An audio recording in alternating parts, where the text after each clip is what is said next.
You're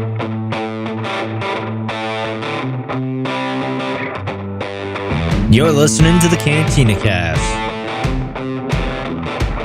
your home for thought-provoking Star Wars talk. Join Albert and Jonesy in breaking down the latest news, trailers, movies, and of course, your favorite characters from a galaxy far, far away.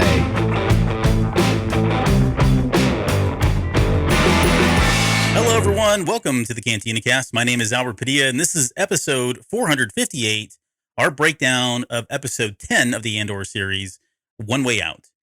This is an episode that I have already gone on record as saying is probably, it's not even probably, I've watched it enough times now to say with confidence that for me, this is probably the best I've seen in Star Wars television, and I include the animation, including Rebels and Clone Wars, and if you're ever listened to this show, you know how dear to my heart those two particular series are. So I know that's a pretty bold statement because we've had a lot of great Star Wars television. We've had a lot of great Star Wars moments, and this episode delivered on both of those. So that's my opinion, but let's see what Jonesy has to say because he's with us tonight. Jonesy, welcome to the show. How are you doing tonight, sir? I'm doing well, man. And yeah, it was pretty all right. Okay, well, way to deflate it, but Right, we've not had a chance to talk about it. no, I mean, there's so much to talk about. I don't even want to give it away or start to do that. We'll give our opening thoughts here soon enough. Yeah, but, yeah. oh man, I've got some thoughts. Yeah, Lots and lots of thoughts. I mean, the picture thoughts that we use for the title card is worth at least an hour conversation. So yeah. Although we did have a little bit of fun here in Discord lately, though. With of course all the Snoke stuff is coming out, and so we started having a bit of a naming contest. And I'm not to toot my own horn. Okay, all right. I haven't. But I'm pretty proud. I'm pretty proud of the name I came up with. So context. What do you? So context. So Kino. Yeah. So a lot of people are like, well, Kino. This is how he becomes Snoke, right? Basically. And so Snoke origin story. Right. Yeah. So we had some cool things out there, like, well, Kino can't swim, so maybe maybe he needs a snorkel. Get it, Snoke or Snokel. Okay, Snoke. Yeah, I mean, so all sorts of craziness and stuff. I'm overselling it a little bit, but my mind just started going crazy. So I'm like, no, his name is Snokino Loy. Snokino Loy. I like it. Yeah, well done. Yeah, it's kind of catchy, right? It is catchy. I enjoy that. Snokino. So I declared myself winner of Discord today. Well, it's been a while, to be honest with you. Yeah, yeah. Well, congratulations. That's exciting. I'm happy for you. I didn't tell Discord that. I just kind of told everybody else. Right. So they're finding out here as well as the rest of everyone else. So. Right. All right. Well, we'll get into that here in just a little bit. There's a lot to talk about there, but before we do, we've got a lot of Patreon news, I guess. Oh my gosh! Yeah. Recently. Yeah. New subscribers, upgrades, all across the board. Norwegian Space Wolf, thank you for joining at the Green Milk tier. Welcome aboard. Danny, who's got one of the coolest names, Sharkman Dan, because I mean, how much fun is that to say? Sharkman Dan. Sharkman Dan. Joined our now part of the tribe tier. And then cool. Daz, our old friend Daz, man, leveled up to the now part of the tribe tier. So that is super exciting. Yeah, thank you guys. We know, just a quick comment. We know times are getting a bit tough in the economy and with jobs and everything else. And we know that you guys have a lot of options or a lot of responsibilities of how you want to spend your money and stuff. So that you put that faith in us and you want to support us really does mean a lot to us. So we did want to say thank you from the bottom of our heart. We know some people have to jump off and leave us, and financial, every dollar counts. We get that. So we certainly do appreciate it and don't take it for granted, and just want to give a special thank you to everyone who has contributed to the show in the past and who continues to do so. It's very humbling on both of our parts. Yep, for sure. Thank you guys. So, so our special thank yous now part of the tribe members: Mike, Lauren, Rob, Dante, Risk, Justin, Jackson, Danny, and Daz, now new to the list. Delusions of Grandeur, Rod, Eugene, Kathy. Thank you guys so much, guys and gals. Thank you all so much for all of your patronage, if you will. I see what you did there. I know, right? That was so clever. You're just on a roll. Like you're firing off on all two cylinders. I know. It just end the show now, man. Yep. Well, I know. Because I'm spent, basically. You know what it is? I had a Starbucks today. Did you? I did. I had a Starbucks. I had, someone gave me a gift card for a Starbucks, and so I got some Starbucks, and so now I am wired. Wound up and ready to go, huh? I am wound up. So by the end of the show, I will probably be dragging. Here comes the crash. Exactly. All right. Well, again, yes, thank you guys, everyone that's existing Patreon members, and those of you that have just joined us, and certainly those that have upgraded in your tiers. We just paid bills today, so We actually did. We know exactly where that money's going. So thank you all very, very much. Yeah, and in the live stream, in the chat before we get started, Steph, Jonathan, Music Train, Lawrence, Guy, Dale, Kathy, thank you all for showing up so far. If you're in the background, we hope you'll come in and say hi and be part of the conversation. It should be a lot of fun tonight. You still gonna do shout outs at the end? Absolutely. We do this, we do this both ways, man. It's your first time. All right. Doing them both times. All right. That sounds good. Okay, well, let's get started. This is what we do, man. I don't know. I'm confused. We've got, like you said, a lot to talk about here with this episode, One Way Out. Continuation of the no more than 12 line that kind of left us hanging there on episode 9. But before we get started, give me your thoughts, because I don't know how you felt about this. I would imagine you were pretty excited and you enjoyed it as much as I did, but maybe I came out a little too strong. What do you think?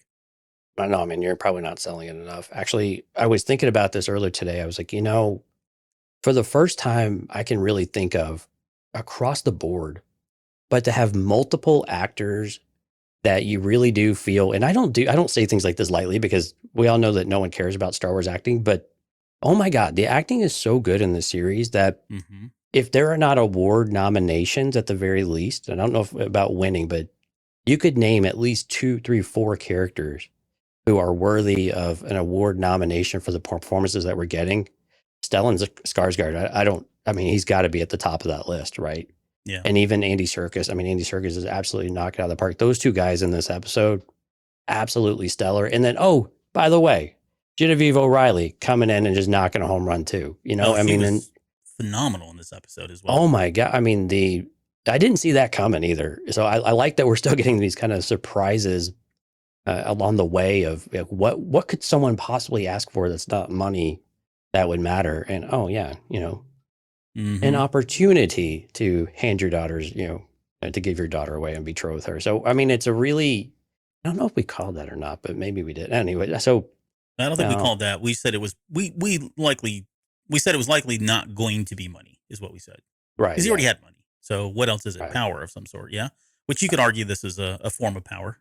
So. Oh, absolutely. And continuing on family lines of power, we see this all the time historically, and it still happens to this day in some cultures as well. Right.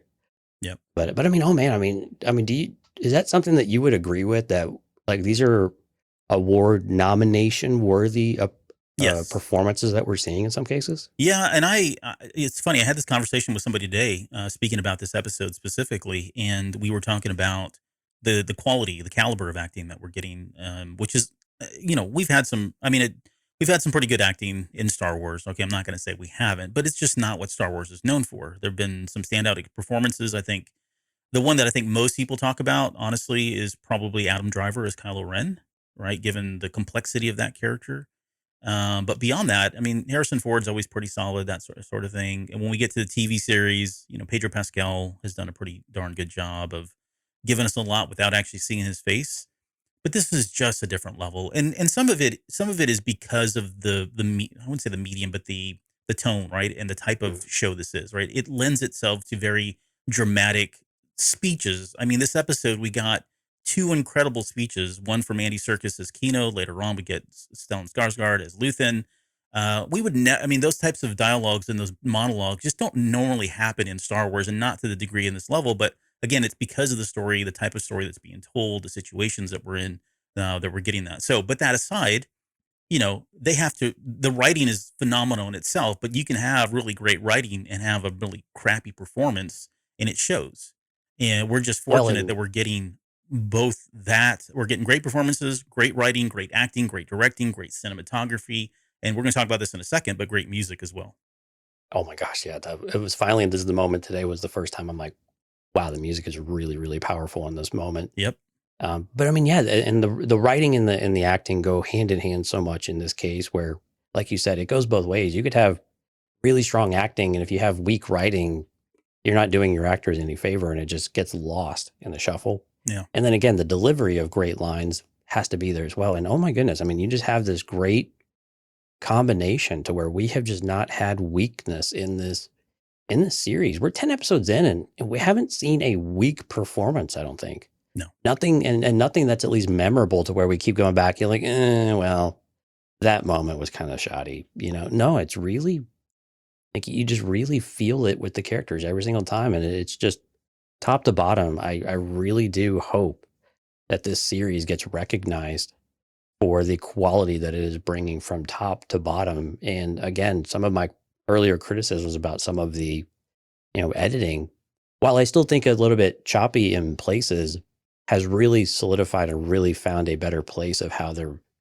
moving around a little bit too. Yeah. So I want to touch on editing in just 1 second, but go back to the acting, the caliber that we're talking about here. I would suspect that they're going to at least submit somebody like Andy Serkis for a guest role. I forget what it's called in the Emmys, right? He's not a main character, but he comes on, he has a couple episodes, and there's all this criteria that goes into it. What's that? Like a supporting character or like a guest? Yeah, probably supporting. Like a recurring guest or something like that. Yeah, I don't know. I'm not that close to the Emmys, honestly. And I'm exposing myself here in that regard. But I know there's some kind of role, right? So I would suspect that they're going to submit his name for something like this. On top of that, I think Stellan Skarsgård. I think Diego Luna is.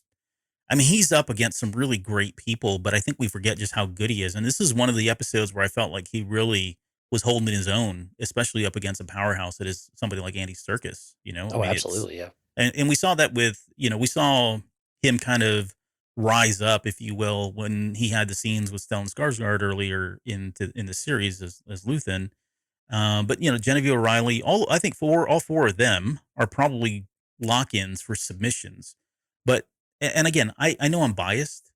I just feel like at least Andy Serkis and Stellan Skarsgård right now are just killing it. And you can put them up against other actors that are doing really great stuff right now, and they're right there. And it just happens to be Star Wars. So I mean, we're spoiled and we're very fortunate in that regard. But I challenge anyone to find out better performances than what they're doing right now. Yeah, and it wasn't a slight against Diego Luna by my omission of him, because he's been exceptionally good as well. And what I really like is that Diego Luna is the thread that ties everyone together, right? And this is very much an ensemble, not ensemble cast, but ensemble performance too. Like if one character breaks down, they all kind of fall apart. Yeah, then it's an individual contribution, an individual performance, but the reason why the performances are so powerful are because of the acting and the writing, but also everything that's going on around them, and it all feels right. And that's a testament to everyone's involvement. And like you were saying, the overall direction, it's really a total production success that is making all of these things even possible. And then, yeah, by the way, you've got some really A-list people knocking it out of the park that do what they do best, because you have put them in the best place to succeed, and everyone around them is bringing their A game too. Yeah, so and don't sleep really on cool. Don't sleep on Denise. Is it Gao or Go? Goff? Oh, good Lord, I screwed that one up. Well, third time's the charm. Denise Goff. Yeah, don't sleep on her. Like I think she's. I am going to sleep on Kyle Solar though. Sorry. I don't know, man. I know you don't like him, but he's just not had a lot to do yet. If you wanted someone with the Creeper Award, definitely going to give it to Kyle Solar. You're right, though. I mean, and I'm not throwing shade on him. I mean, this is a guy that's doing exactly what the character is supposed to be doing. Yeah. Even if you don't like the character, that's the point. His time will come. Like it is going to. I keep saying this. I know people are still upset that we're not getting a lot of him, and what we get is mostly him eating cereal and being just tagged by his mom all day. But again, there's a reason why they don't just put that stuff in here for no reason. And I know we're only coming down. We've got 2 episodes left. Probably not going to get a lot resolved with him, but I think I've been calling it. He's going to be a bigger part in season 2, whether it joins the Empire, whatever his date and his destiny and his fate are. We're seeing some of what's happening now is going to play into that later down the road. So, right. Yeah. But yeah, don't count her out either. Yeah, exactly. And to my point with Luthen, I mean, his speech is super powerful, but also Lonnie's presence and in his perspective and the way that he delivers his lines make that more powerful too, because it incites this rage out of out of Stellan Skarsgård's character, and that's really, I mean, again, that's what makes this stuff work. If you're talking to a piece of cardboard, it doesn't work because it's like, well, he's just it's truly a monologue at that point. But no, this is all in response to something that's incited him. Yeah. And the actor across the walkway from him is definitely a big part of that. And it was a character that seemed a bit weak, but in this moment, it was good to be able to see a character like that shine as well. Yeah. No, he certainly had a whole nother dimension thrown at him that I was not expecting. And this episode had two really good twists. That, and then of course, Kino and being unable to swim. That was kind of the one of like, wait, what? That was a bit of a head scratching moment. Like, really? That's how we're going to leave this off? Like, you talk about unsatisfying things. We're going to nitpick. Unsatisfying of, I can't swim. But what? I can't swim. And then what? And then you get tackled and everybody's gone. You're like, all right. Yeah. I got some thoughts on that. Sorry about I posted them on Twitter too today. Oh, did you? Oh, gosh. Yeah. But yeah, some people that are with us tonight have already seen them, so they know they're spoiled already. But so on the music real quick. So let me know the editing. As much as the editing can seem choppy in an episode, we've talked about how it's used to kind of build tension, right?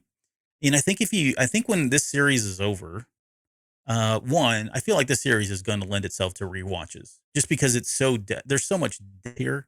And maybe not for like the trivial stuff, like the trivia stuff, not trivial, but the trivia stuff and the lore. I'm not talking about that, but just rewatchability and, bringing somebody into the series and just tell them, no, just wait, one more episode and 2 episodes is going to blow your mind. Then after that, you're going to get your mind blown again and then again and then again. That stuff doesn't normally happen, even with like some of the Star Wars show, like Mandalorian, that sort of thing. I mean, there's some great moments in there, but this one just has so many twists and turns. And I hate to use the Lost analogy because I know people are probably tired of hearing me talking about that. But that was one of the things I enjoyed about Lost is like every episode, there's a twist that happens. And that show the episodes built on each other. And so taking it back to the editing, I think when we look at the series after it's finished, at least for the first season, I think what we'll see is a lot of the editing, if you look at holistically, has been done intentionally to kind of tell this long story. It's just really hard to see. It's kind of like it's hard to see the trees when you're in the middle of the forest kind of thing, But I think when we're out of that, I think we'll be able to look back on that with a different light. But can't see the forest through the trees. Yeah, that analogy. Okay, but the music. There was moments in here, like during the speeches especially, that was incredible. And it was just this swelling that happened. And even if you listen to the very beginning, he's using, I always forget the artist's name, but I'll learn it at some point. That guy. Yeah. Yeah, that guy. So if you listen to the music at the very beginning of the episode, there's bits and pieces that he throws into the monologues at the very end. So not only is it swelling, but it's also kind of building on each other. And I need the soundtrack. I really do. Like at some point, I know they've released a couple of the tracks already from the first couple of episodes. I think the first 3, maybe the first 6 now at this point. That would be the Aldani stuff. But hopefully now that this arc is over, we'll get all, the next 4 at least. But man, especially in Kino's speech, there's just something about it. And it's so good that there's so much going on that, yes, it's empowering the scene in a lot of ways. However, it's drowning out the music in some ways too. Like if they just cranked it just a few more decibels up, I think it would have really kind of, shot us over the moon, if you will. But nonetheless, I can't wait till they release it. But the music on this has just been great. Outside of the hi-hat, whatever that was at the end of episode 2. The drums and everything. The drums and that was still a little weird. But everything else has been pretty okay, if not phenomenal for me. Yeah, it's been a very different soundtrack. And Nicholas Britell is the name we're looking for here with the composer. There you go. Just to give him credit. And it has been very different. It's been a very unique soundtrack. But I think this one, you talk about, and I'm trying to remember all of the music now because it was just so intense. You're so focused on it. Sometimes you lose track of the music because it's just so integrated, right? Mm-hmm. And so, but I think with what we're seeing this time was a bit more of that return to the cinematic type of play, and that really that suspenseful and that tension that you can get with strings and with the symphonic type of approach, rather than some of the Blade Runner-ish type of music, or the dystopian electronic kind of vibe that we were getting for a little while. And I'm not saying those don't work, but I think, for some moments, these things really are cool. And it was really cool to hear that come through. And there were actually a couple of moments you're like, oh my gosh, man, this music is killer right now. All right. Well, I think that's probably enough for our opening thoughts. But let's talk about the show. So we open up on Narkina 5, level 5, and rest in peace, Olaf. In the body bag. It was kind of creepy seeing him in that, to be honest. But what was that? You made a hand. Yeah, I was giving him some love up top, and I was pouring out some of my 40 for him. That's what you were pouring one out for him. Is that what you got? You got a 40 there for him. And then Andor starts working Kino, right? I mean, it's pretty clear that this just takes place literally moments after the bag finally gets up there and they roll him out. So he starts working him, right? Telling him that tomorrow, like it's got to happen now. And because when we talked about this, he's been noticing that every time someone, is taken out or whatever, there's a new guy. It's like almost immediate. The very next day they replace him. So he knows this is the opportunity that's going to be here. And it may be a while before they get another opportunity unless someone shoves off or, for whatever reason, it has to be replaced. Well, and he knows the Empire's on their heels and they're going to respond, because if they've got one problem with what happened on level 2 and they're frying 100 men, then he knows that they're going to respond. They've got to bulk up from that, but it will take time. And if this happens again, even in any kind of little one, they will respond, and this opportunity will be completely eradicated from the possibility. Yeah. And so Andor just knows that the time is now. The iron's hot. You won't have a better opportunity. You won't find them at their weakest, even though technically you would think that they would probably be beefing up a little bit. But his point is they only have so much capacity to beef up. And this is where them being isolated on these little islands and stuff is not, to their benefit.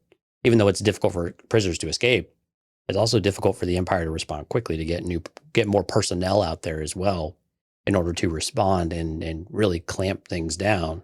But then we go back to Andor's comments before of how much does the Empire really care and how much of a problem do they think they have? But they will recognize they have a problem if it happens a second time, and they won't let that happen. Yep. Yeah, time's running out in a lot in ways. Right.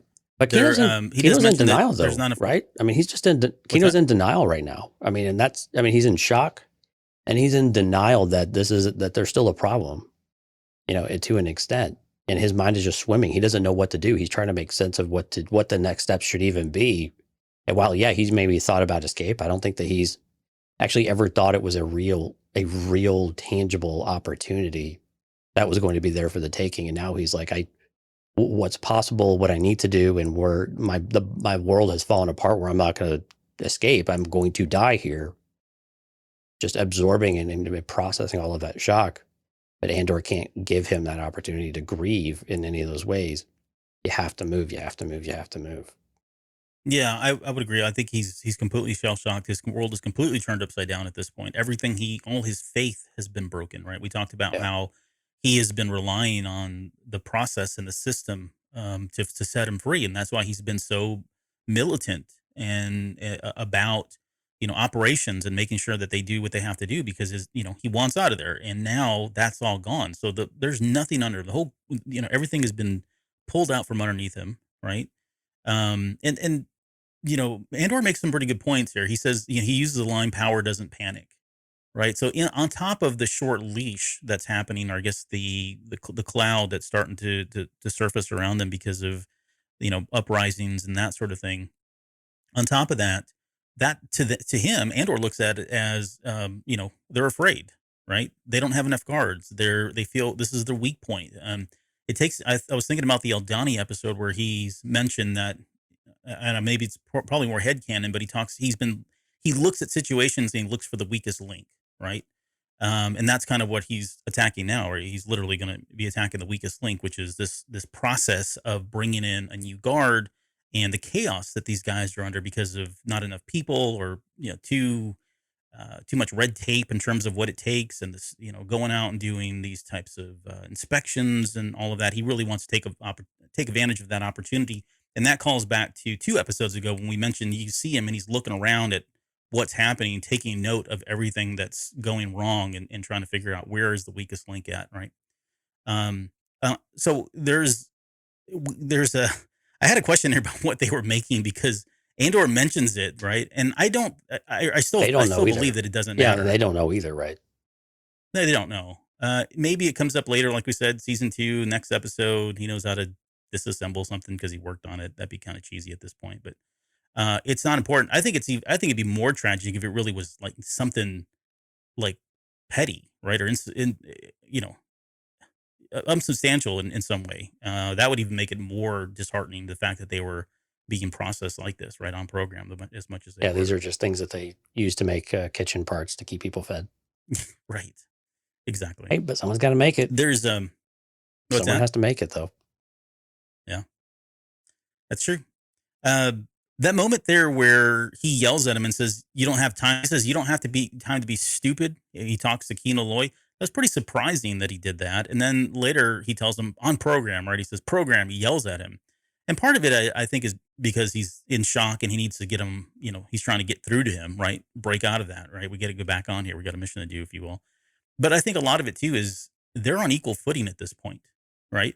They're no longer boss and subordinate in any ways. They're both two people that are about to die, and I think that's pretty much Kino's been disarmed. And if you look even after that, I mean, yeah, he still asserts his power, and of course he has his massive speech at the very end where he uses those the managerial skills or the authoritative voice that he has and has had with all the people. He still uses all that, but at the end of the day, he's no different than anyone else at this point. Right? They're all just going to die. So very cool that we got to see that.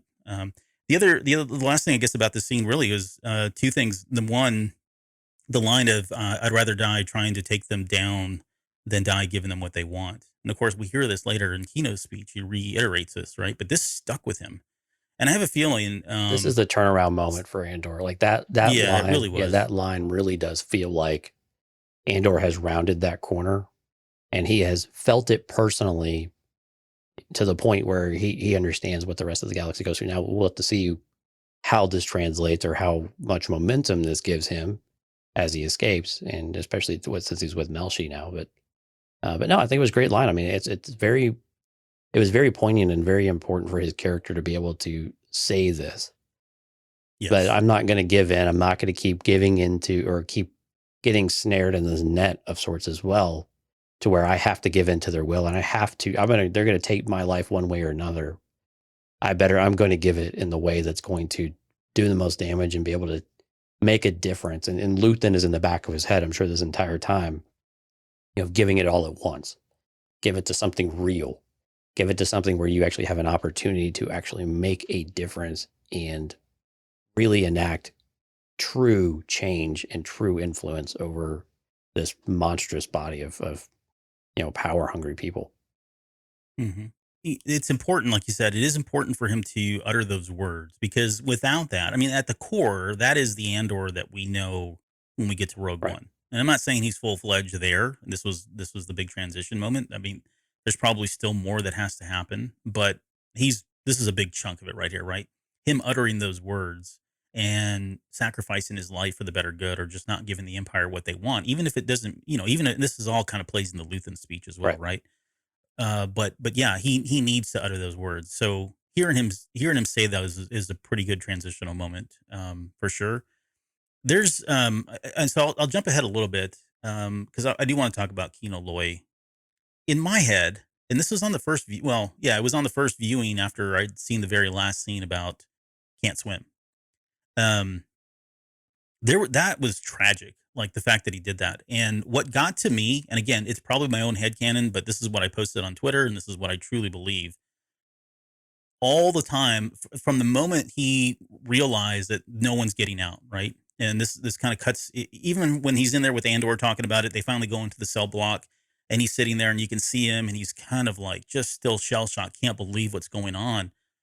In my head, he's already thinking through, okay, even if I do escape, even if I go through with all of this, the odds of me getting out are slim to none, because unless we have a vehicle, some way to get off this floating thing, I'm dead. I can't swim. I can't drown. In my head, he thought about that all night long. And when you see him, when he says no one is getting out, it's true, all of it, the music, they're never letting us go ever. We're going to die here or in the next place.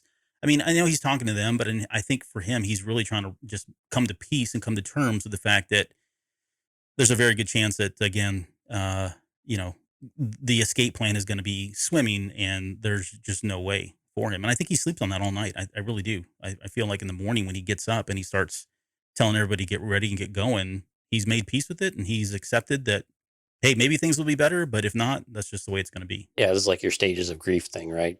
Where, I mean, you could see him, he's having to go through it really quickly because he knows he doesn't have much time to do all this. But yeah, he needs to go in. And I think him shouting, "No one is getting out," was that first real outburst of admitting it to himself. Like you said, rather as much for anybody else of telling them what happened or what the reality is. But I think it was as much for himself to say it out loud and to say it with such, energy, and just conviction that, basically forcing himself to believe it at the same time so he can move on and figure out what to do. And yeah, I'm with you. I think he stewed on it all night. Now, whether he thought about the swimming aspect of it is an interesting thought I hadn't really considered, of how much they know about their facility, I guess, in general. I'm assuming they would all kind of know where they're at. I think when they flew up to it, they could see outside, right? In the yeah, and somebody like him, I mean, he knows how to like work buttons and all kinds of stuff. So I mean, as long as he's been there, he's probably picked up the knowledge that they're not in Kansas, yeah. On an island somewhere.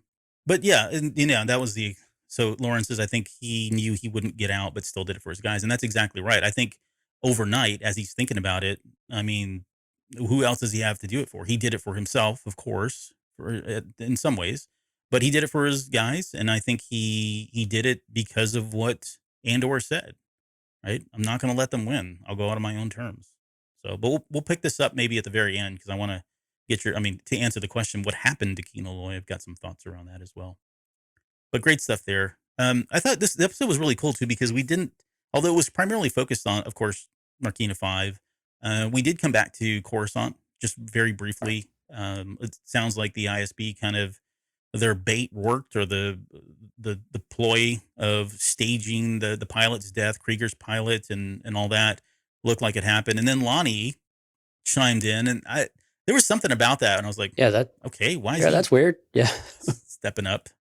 Because he hadn't really said a whole lot. I mean, and now I want to go back and listen to the other episodes or watch them, because, were there hints that he's been feeding? Well, and I think a little bit too, because I think what we've seen before was Pendergast's his perception of Lonnie as being almost incompetent, and I think we had seen some people around there, maybe underperforming a little bit, and so it sounds like Lonnie's been kind of just pushing paper and dragging things a little bit. So, but it was a peculiar statement, but then it made sense at the same time. But then it made a lot more sense whenever we see him with Luthen. Sure. But yeah, but it still made sense, right? The thing that we would do would be, we would go investigate. So, Dedra didn't seem super thrilled about that, though.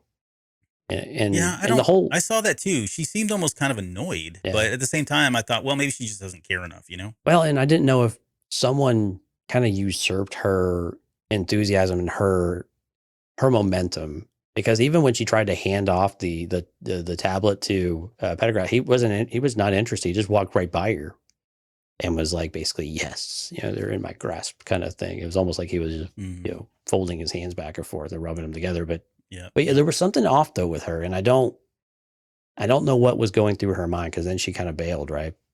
So something definitely she didn't like how it all went down, but I don't know that's necessarily anything that's a flag of sorts in any kind of way, unless she's got her eyes set on Lonnie now, for whatever reason. But I don't know why that would have been a flag for her. I don't either. Like it's too good of a cover, in my opinion. Mm-hmm. But maybe she's just made of better stuff. But yeah, I did see. I picked up on it as well. She kind of, she makes like a quick glance over to her right, and then she just kind of turns in on her heels and walks off, kind of stomping off. In all fairness, she always looks irritated. So I mean, who knows? This kind of comes with the territory of being part of the Empire. You're either you're always fearing for your life, or you go into scowling school there for about 3 weeks. Yeah, right. That alone. But yeah, we'll see. I don't know if there's anything there. I think it could just be the fact that, like I said, it was her plan, and it wasn't exactly 100% her plan because of the way Lonnie came in and threw in that last piece, and Partagas enjoyed it, but I think she was kind of over it and be like, okay, whatever. I mean, really, the objective for her was just, we don't want to get busted, Right. and mission accomplished. And so what if they go do the investigation, as long as they're not coming too hard, which I think was the point of that. Okay, we flip back over to Narkina 5, and I did the math. I knew you would. As soon as I saw it on the thing, I was like, Albert's going to do this. Yep. So 2189 to 2155, a total of 34 days that he was at Narkina 5, so just over a month. Man, there's so many good speeches here from Kino Loy, but this is there's only one way out. We're done with counting shifts. There's only then and now. He says there is only one way out. Play it how you want, but I'm going to assume I'm already dead and take it from there. And so this is where I felt like that was confirmation that he, again, made peace with the fact that he was going to die. And if he gets out, so be it, right? If there's something that he's not anticipating or luck turns in his favor, then so be it. But as far as he's concerned right now, he's going to die one way or the other. And so there's no, it's the old, which was good because I think the people, his men needed to. Absolutely. It's the old adage. And there's no one more dangerous than someone with nothing left to lose, and I think aside from that, the only person more dangerous than that person is the person who's already dead, and that believes they're already dead. And so and that's where he's gotten himself to. And I think, again, it's kind of a defense mechanism, I think, against trying to confront what the reality of what that means is in your own mortality. But yeah, I mean, it's exactly what his folks need to hear. And everyone will rally behind that. Take your chance. It's kind of like what Jyn Erso says, right? We take one chance and then we take the next until all of them are spent. We just keep going. Don't look back. Keep moving. And he says this later on too. Pick up the one next to you. Keep moving. That speech is like almost a shadow of Jyn Erso's, really short couple lines, but the same message is there, right? They head out. He says, don't tell the night shift. They head outside into the skywalk or the sky bridge. That, I don't know if you ever noticed in the credits, but it's listed as the voice of God. Yeah. The voice that they hear. And it's this nerd. I can't remember if that was used. It's this nerd that's the voice of God too. Yeah, he's just, I laughed whenever they showed his face. I was like, yes.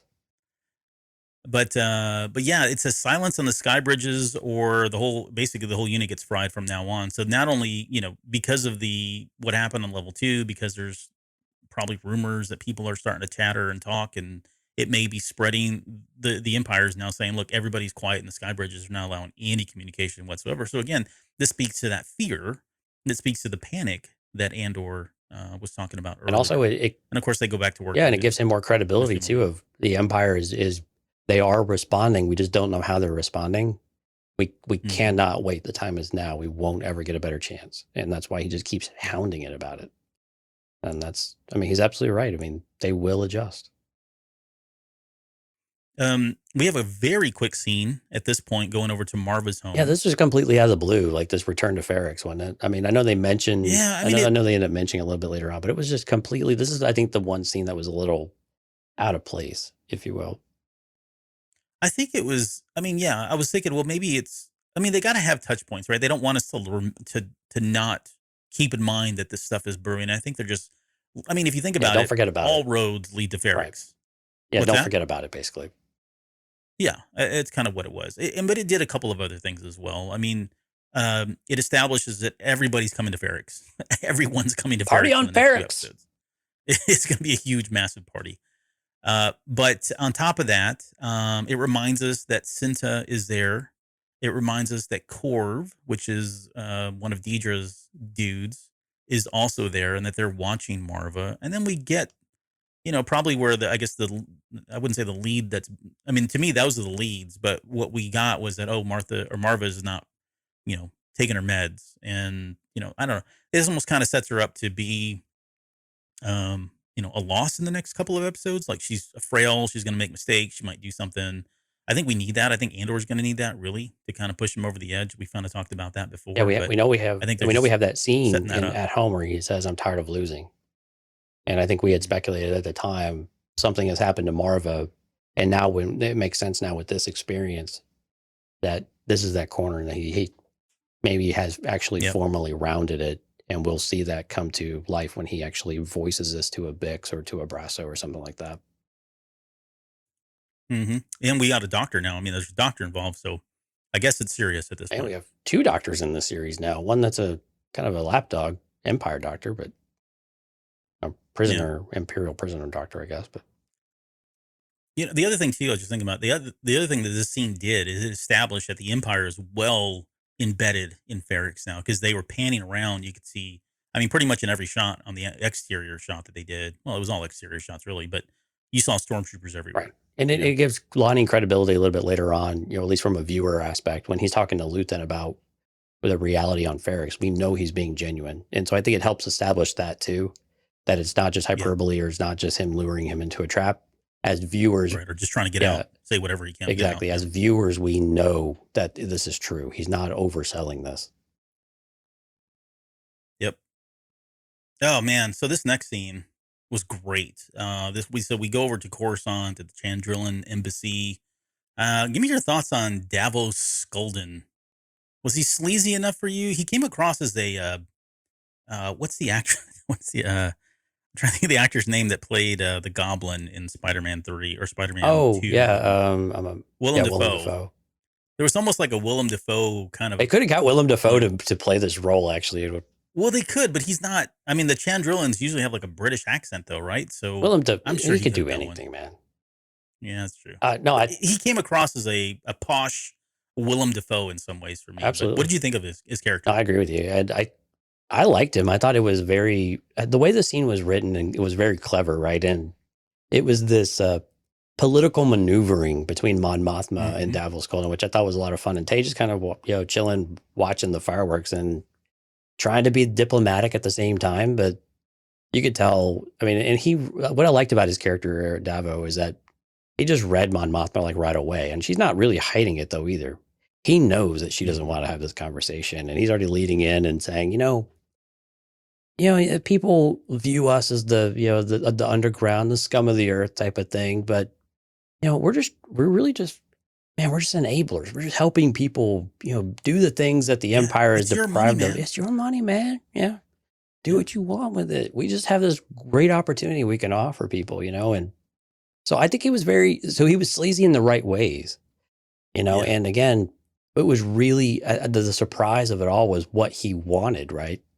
And Mon Mothma's insistence, no, we really need to pay you. I'm not going to offer you, favors. And because that was kind of what I was thinking. I was like, oh, God, what favor does he want? And it wasn't until he mentioned his son. I was like, oh, snap. That, and then that hit the nerve with Mon Mothma. And the way that Genevieve O'Reilly played this was absolutely, I mean, the trembling, the quiver in her voice, the absolute fury you can see just simmering below the surface, especially, I mean, and having him kind of mentioned her husband before and, that link of what he would be capable of. And then now this on top of that, and just what the ramifications of that would be, and he kind of set her up before, which I thought was really clever he played it really well. Because she was like, well, they were talking about Chandrillan customs, right? And, boundaries can be liberating, but also, she came back and said that, they understand each other because, appreciation of Chandrillan custom. And he completely flipped it on her and turned it right back. He turned it on her, yep. And that, well, how dare you presume that I subscribe to this Chandrillan custom, right? And then this part of our ancestry, it was just, and you could see that's where the relationship with Perrin really, really came in and what that would mean for her daughter. And just again, it goes back to what she and Luthen have talked about, is what are you willing to sacrifice in your conscience, in your ethical and moral grounding who you are as a person and what you believe in, and what are you willing. And this episode was all about sacrifice. I mean, they could have named this episode Sacrifice, and every single person would have been a story in and of itself about what are you willing to give up for the cause? What are you willing to give up for freedom? What are you willing to give up for those around you? And the price is really, really high.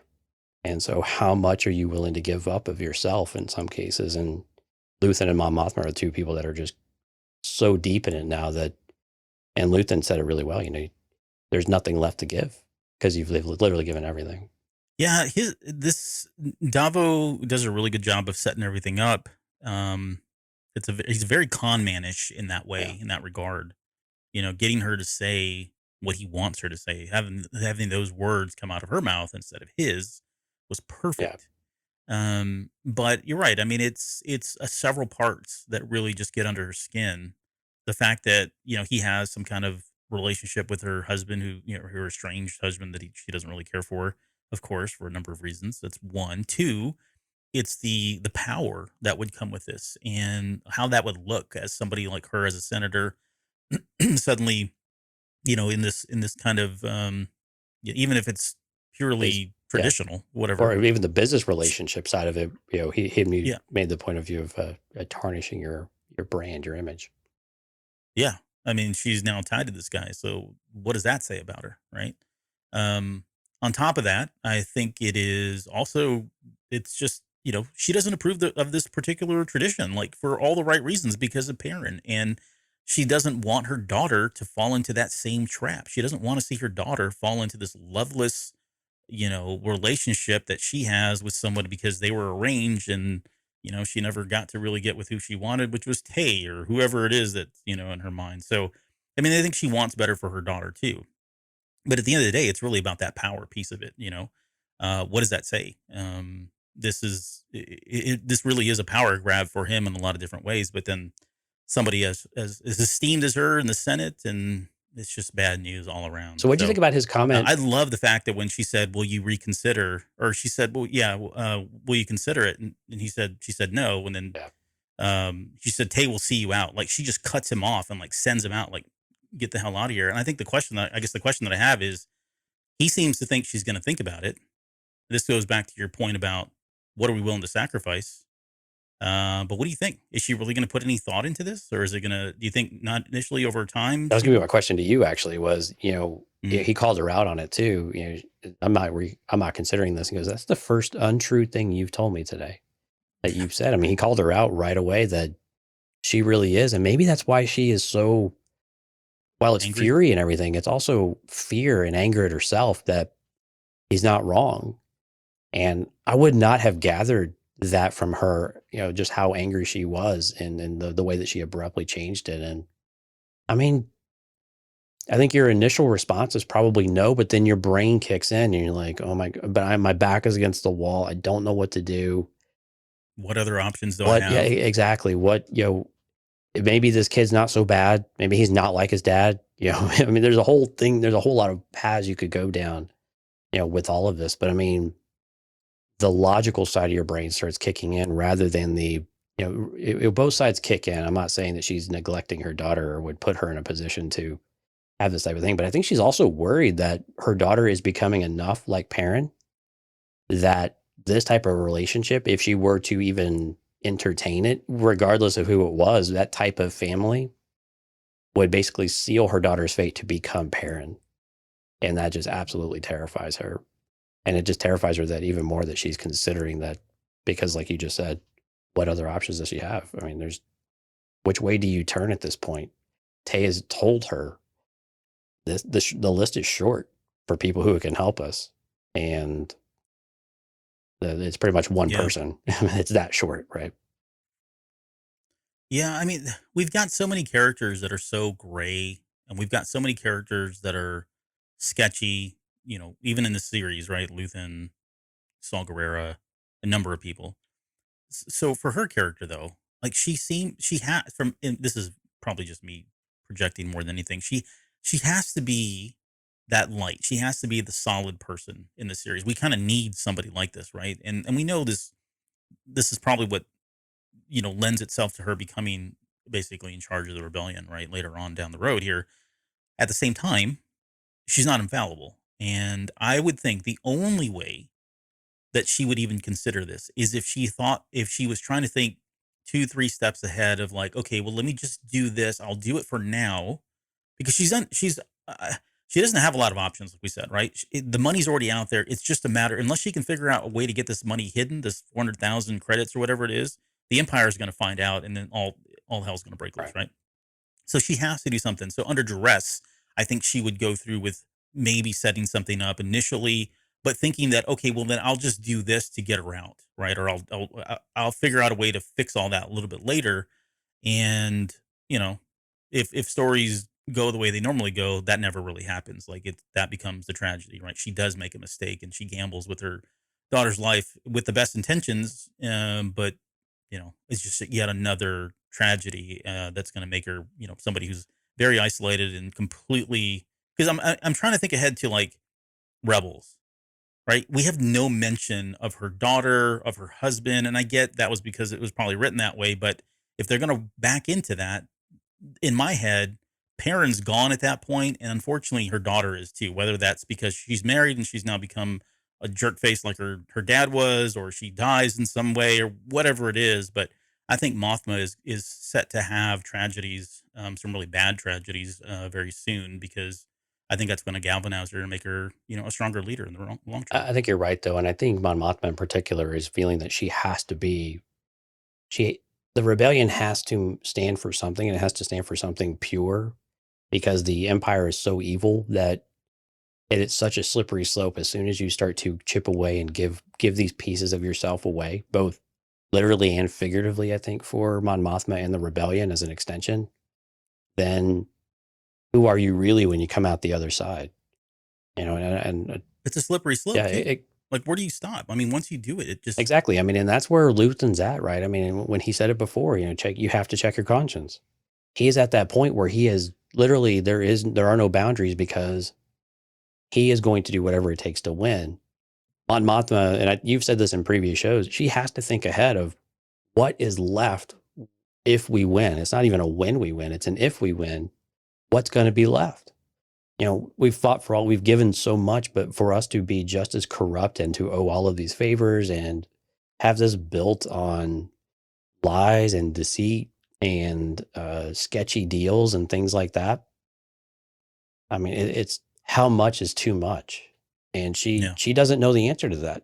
But she feels, and she has this pressure put on herself, and I think rightfully so, that it doesn't feel like anybody else is really viewing it that from that respect either. They're just going, we hate the Empire so much, we're going to do whatever it takes. Saw Gerrera, Luthen, everybody, and all these other people that are accumulating around her. Or you have another bunch of people that are like, well, yeah, we care, but we certainly like our lifestyle. So I care enough, but not quite enough. So she's the only one. She really much feels isolated on an island right now, and more so, the island is shrinking all around her. Yeah, no, that's a good point. I have a feeling she's she's going to make that decision. As much as it sucks to say that, I think all the roads point to that at some point. Otherwise, he wouldn't say that. Let me say this. Let me say this to you. Let me ask you this question. Rather, it's not a telling. I'd say a question.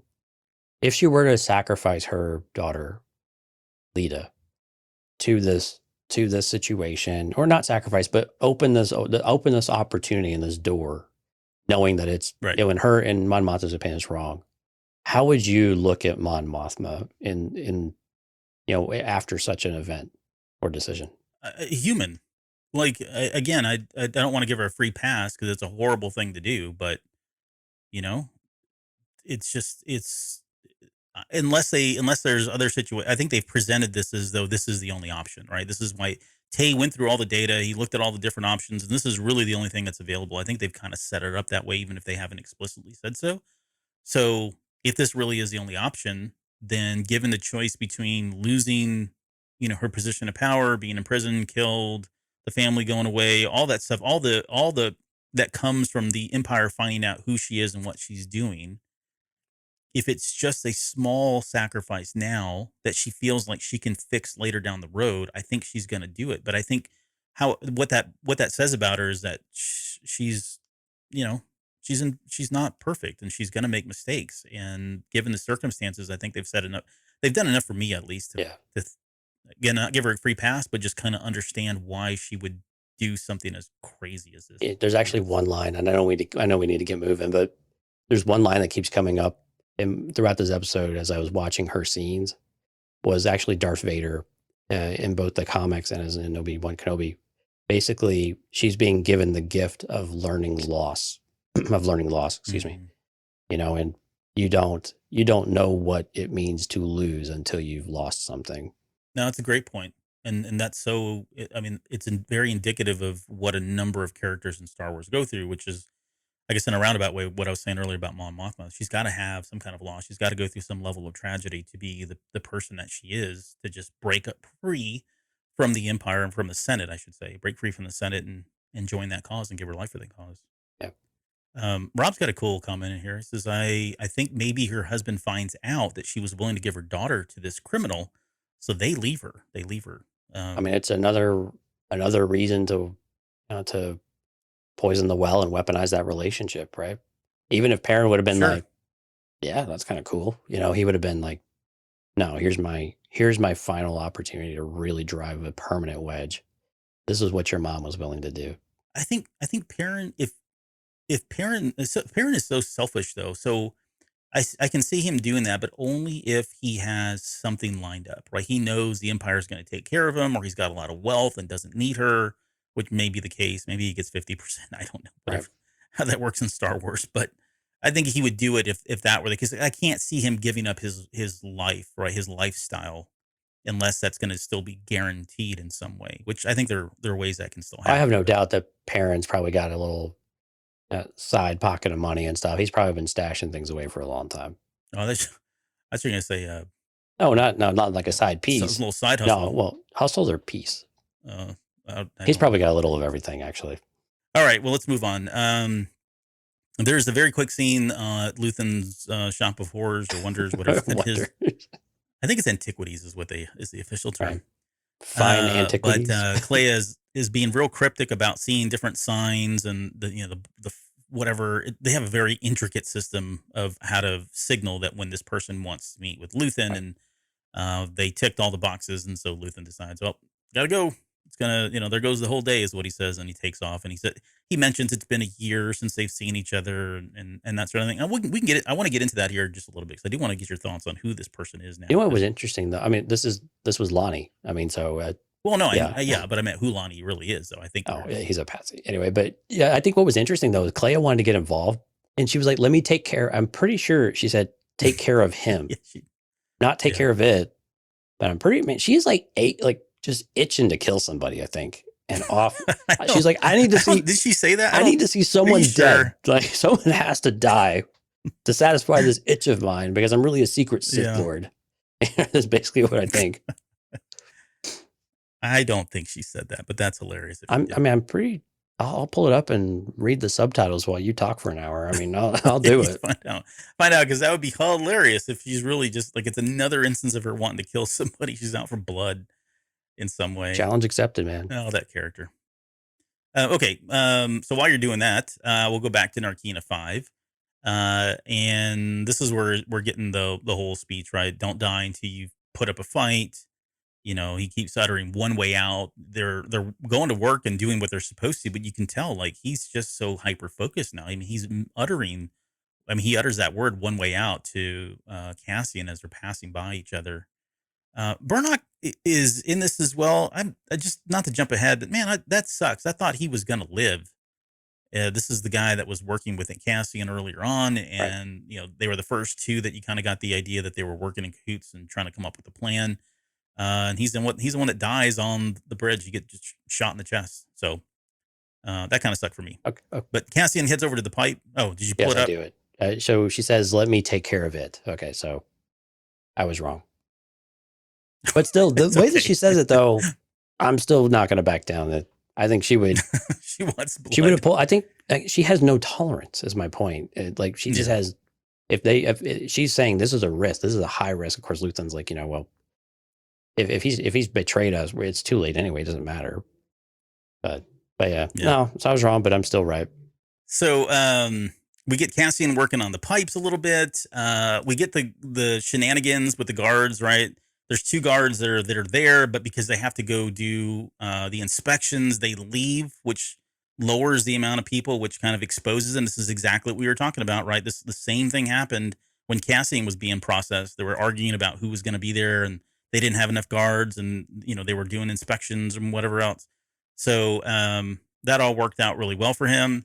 The pipe breaks, the water came out, and that's the first thing I thought. I realized what it was. I thought they were going to set off some kind of a fire alarm, right? And then the water would come down and short out the floor. Not that they'd flood the floor with water. Right. And who puts water in metal pipes? It's aluminum. Aluminum? Or it's some stop it. Just stop. I know what you're doing. It's Star Wars science, and they've got a metal that is anti-corrosive in some way, so it's fine. It's all fine now. How are you? By the way, we're going to talk about that too, because that piece was back again. Okay, so they start the diversion. I'm just going to rip through all this because it's, we all know what happens, right? The diversion happens. They stop the lift. The prison break starts. This is where Burnock dies. That poor new guy, like, what was he thinking? He just shows up and suddenly gets zapped, and there's a prison break, and he lived all of about 2 seconds. I thought he was going to make it for sure, but he did not. They yell, "Spark the floor," and I was like, "Oh, get on the tables." That's an incredible thing. I'd never even considered that. But I was the moment for me was Kino Loy looking down after, and that poor guy was standing in the water. I think he had to die in order to short it out. So thank you for your your sacrifice there to the cause, your sacrifice to the cause. But Kino, like the way Andy Serkis played that, where he looks down and then you see it, his face says everything. Like he's just got this level of determination now, a new life, if you will. He's cheated death from that floor going off, and so he's ramped up. I mean, it was just a great moment. I watched it over and over again. And that's when he screams attack, right? And so we get this whole, and from here on out, it's just completely chaotic. I mean, they were throwing things at the guards. There weren't enough guards because the other ones had taken off. So there really only were two. And then the guy that was kind of operating the door up on top. I was surprised how many people did die, though. Like, we lose Zal, who was one of the teammates as well. I talked about Burnock already.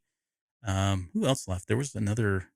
I think everybody else made it out, but I was surprised at Zal. I mean, yeah, there were probably 6 or 8. I think that we saw fall, if not more.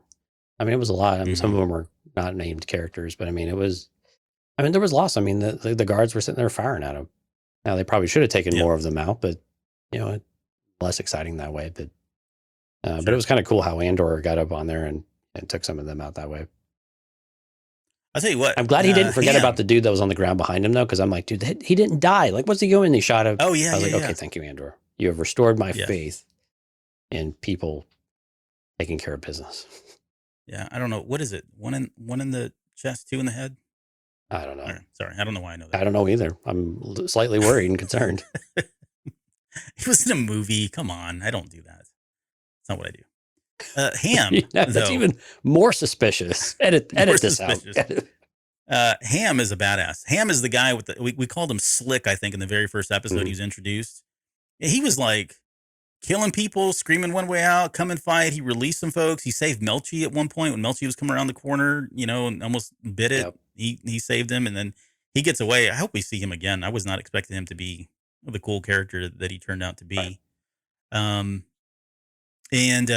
So they decide to try to fire. They want to fry everybody on level 5. This is where we get the voice of God, the nerd that's running the microphone there.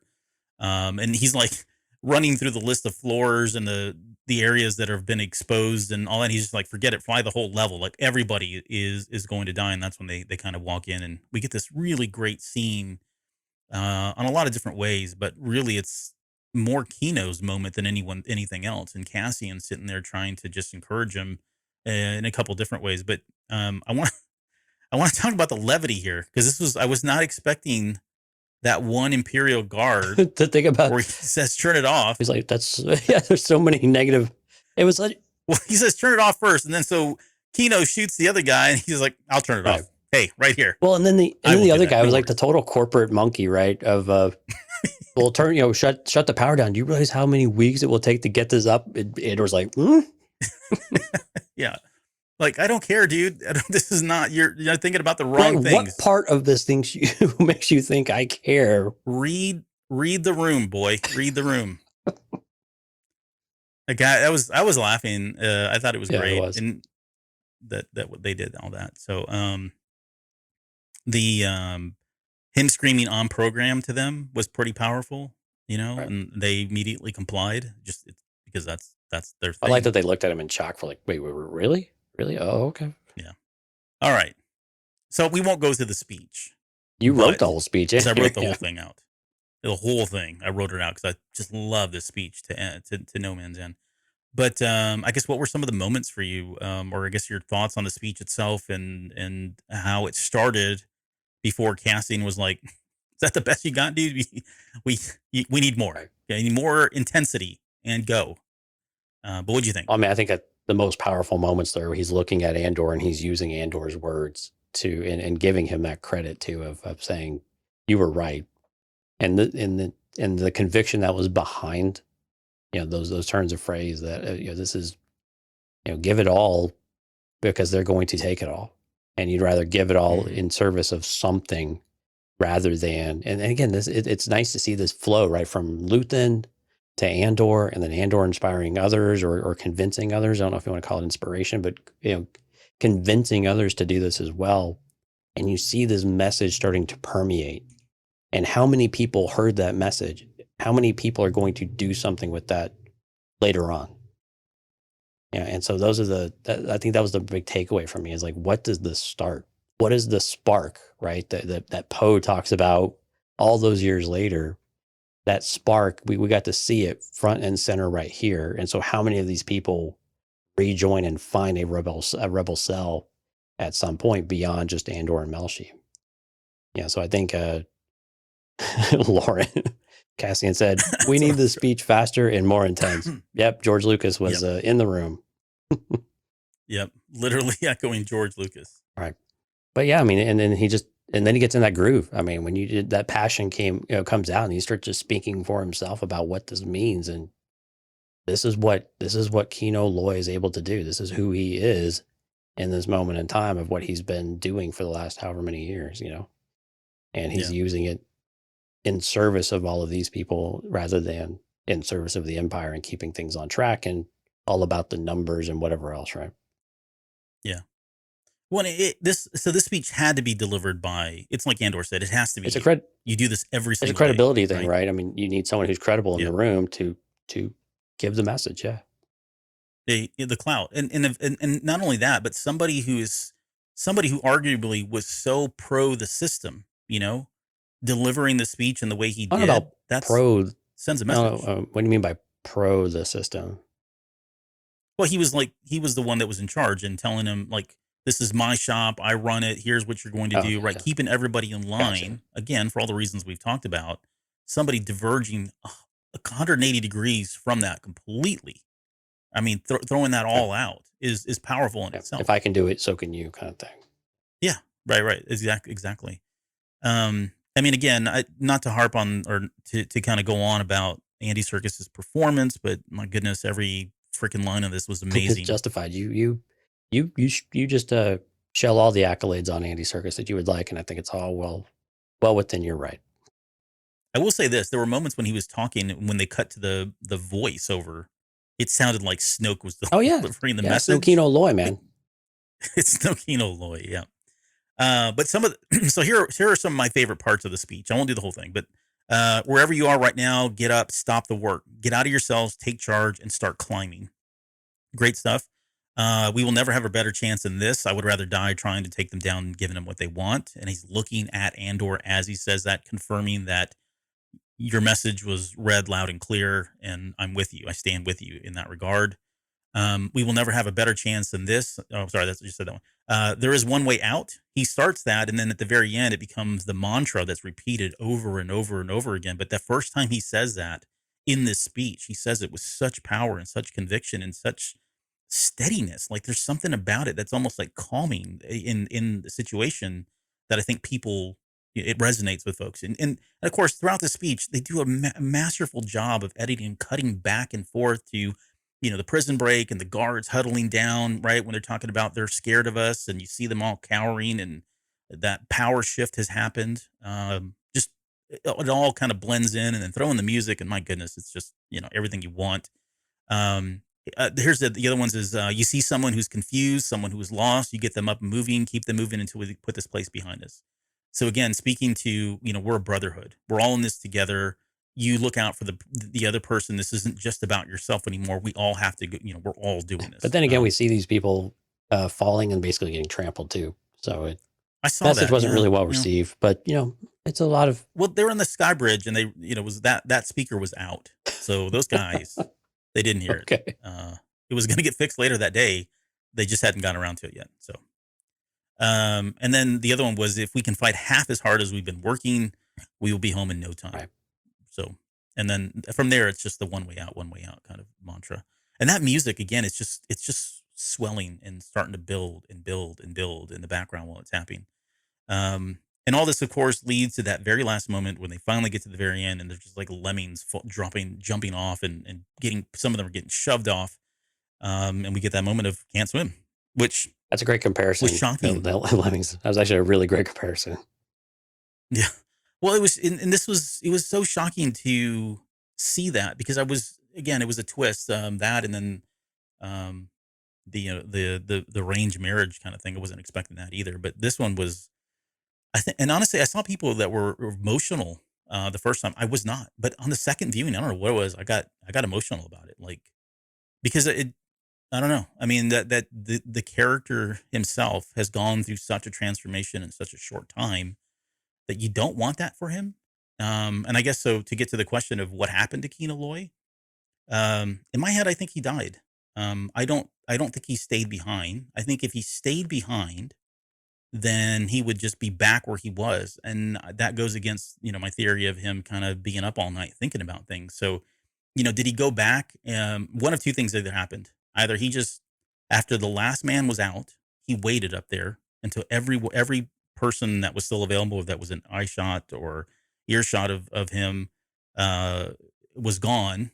He then took his own life and just jumped in, right? Made a run for it, or tried to make a swim for it, even if he knew he couldn't. Who knows? Maybe he gets by or whatever. I think that's how he goes out. Or he turns around and goes back in, picks up a blaster, and just waits until, they show guns up it and starts, and goes out that way. But I just don't see him. I don't see him giving in. So I don't think he lives, to be honest. Although I know people in the chat, I saw people talking about they hope he lives and there's a chance and all that. I would love for that to happen. For his character and the way he was written, I don't know, kind of flies in the face of what he believes in, and all the words and everything he said. Well, I agree with that perspective on it, but I think he does live. And I think it's from the other side of it, is that the Empire, at some point, whoever this person was that incited this, they want to know who that person is, and they won't kill him. Well, hopefully I think they'll have the restraint to not kill him, and they'll bring him in and get as much information out of him as possible, of how this was possible. How did they learn all of these things? How did they get around? How did they, how was this even possible? And so I think that's why Kino Loy is really important to the Empire, and not seeing him die and not seeing a body kind of suggests that I don't know if I would see him taking his own life. Maybe I could see him kind of going off on the Young Guns kind of way and just going out in a blaze of glory. Maybe. Mm-hmm. Jumping off and drowning, he seemed not interested in that, and I don't blame him. Drowning seems to be a pretty horrible death to me. It's on my list of ways not to die.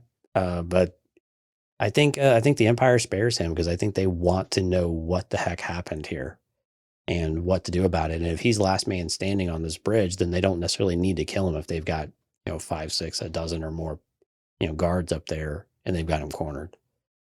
And somebody somewhere has to have taken note of all of this and given an order at some point saying, hey, well, yeah, kill as many as you want, keep the guys who seem to be the ones who are the leaders of all of this, because we need to know, we need information about what just happened here. The Empire's they're not that arrogant, that dumb. They know they need information about what's happening and what's going on. Yeah. I saw Gilroy had mentioned that, so Gilroy's not confirming that he lived or he died. I mean, I think what I heard was he was talking about, he would be open to the idea of Kino coming back in like season 2. So I just want to be careful that I know I've seen people say he lived. There's been no confirmation. Oh yeah, I mean, there's absolutely no on-screen confirmation at the very least, right? So, right. And again, if I were Gilroy, I'd leave that open too, because I mean that's half the fun. Yeah, I don't know. I don't know how I feel about that. Like, I love the character, but really, I don't know. It just, there's something about his sacrifice. No, okay, so I'll play the other side, because I kind of want him to die. I know that sounds terrible and sounds horrible, but you don't want him to suffer for anymore me, that's either. fuel for. Yeah. You don't want him to suffer anymore, though, either, right? No, nothing like that. I just mean, like, his death, like, something has, like, these things have to fuel Andor. I hate to be selfish about this, right? But these things have to mean something. And if you make him live, then I think it undermines what happened, this scenario. Now, the plus side of that, or the positive side of that, is, okay, now we get a chance for Andor to, I don't know, rescue Kino Loy or something, right? He goes back and returns the favor of some sort. Okay, that would be fine. I'd be cool with that. I don't know. It's just, it's narratively, I can see both sides. I think I prefer that he not come back, but yeah, fair enough. That's just that's fair enough. Yeah. But what did you think? It was good.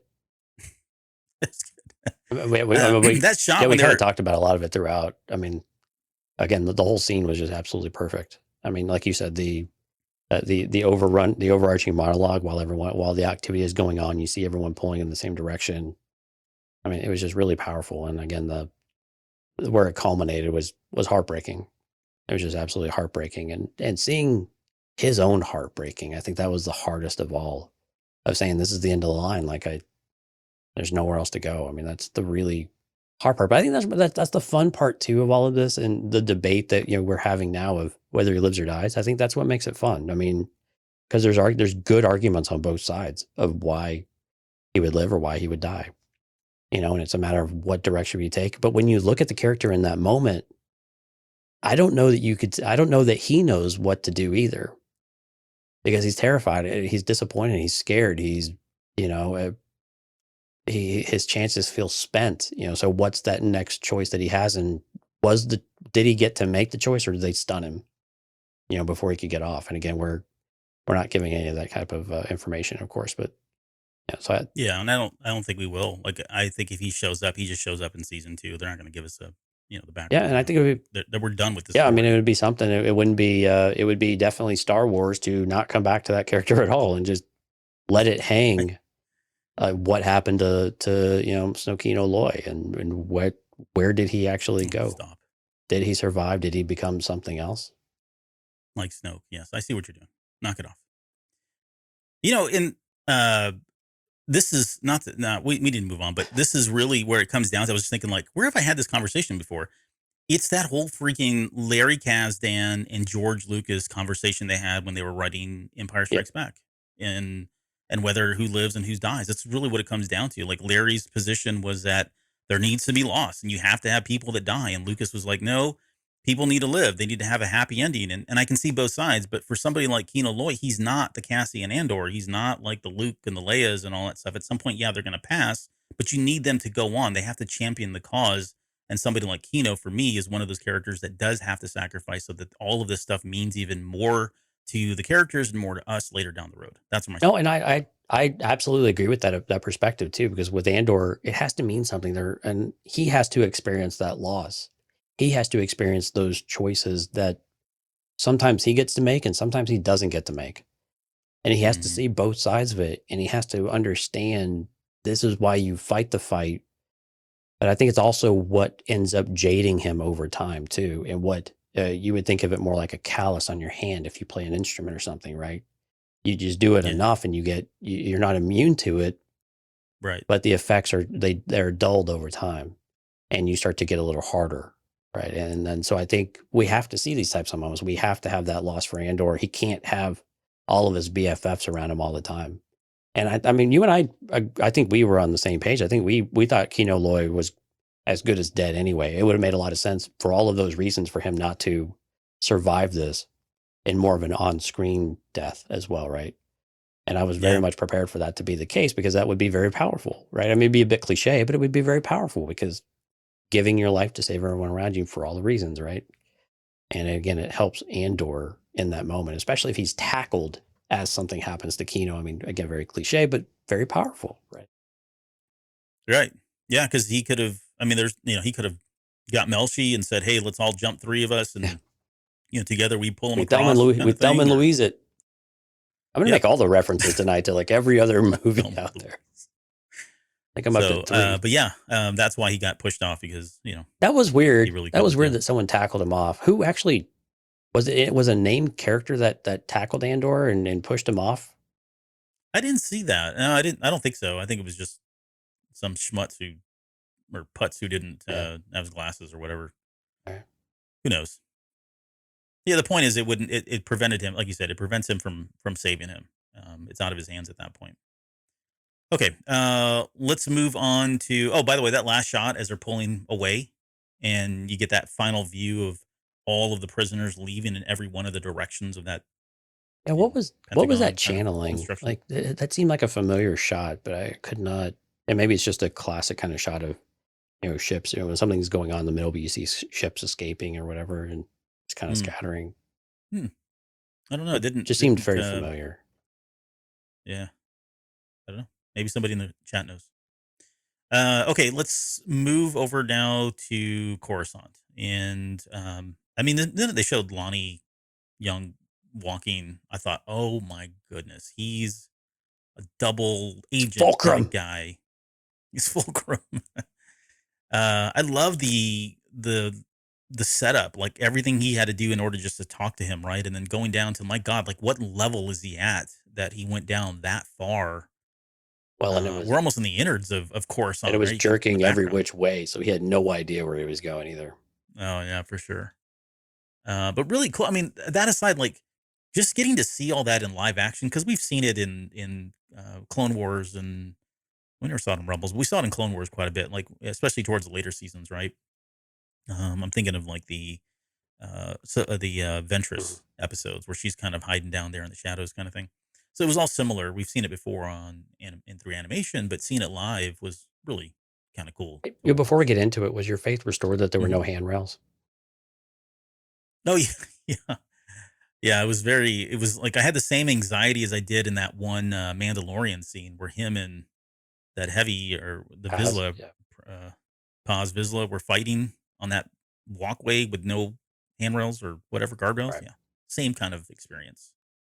Like any gust of wind would have just sent Luthen off. Like, how dare you risk your life as the leader of a rebellion? It's important to look good and have your cape flowing a little bit on the side as you have a little bit of a slight gate to your stand. Yeah, it was a cool shot. It was looking epic. We talked about that shot. It was looking epic. It was. We talked about that shot when we were talking about the footage that we had not seen yet, about midway through the season. Yeah, we didn't know who the character was. I don't think we got close. Yeah, we couldn't pin it. He wasn't on my radar. No. Not even close. But that's good. Again, more twists and turns that we weren't really expecting, which we got a lot of in this particular episode. Anyway, so yeah, the amount of hoops that they go through in order for him to talk was pretty cool.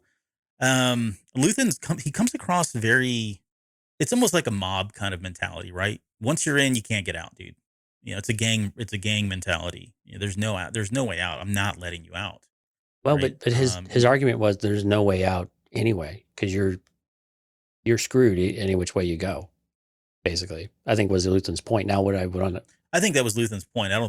Lonnie had a different idea, using, oh well, I've got a wife and they have a family business, and I can just quit, right? I mean, he was exactly. I could just quit and just walk. Mm-hmm.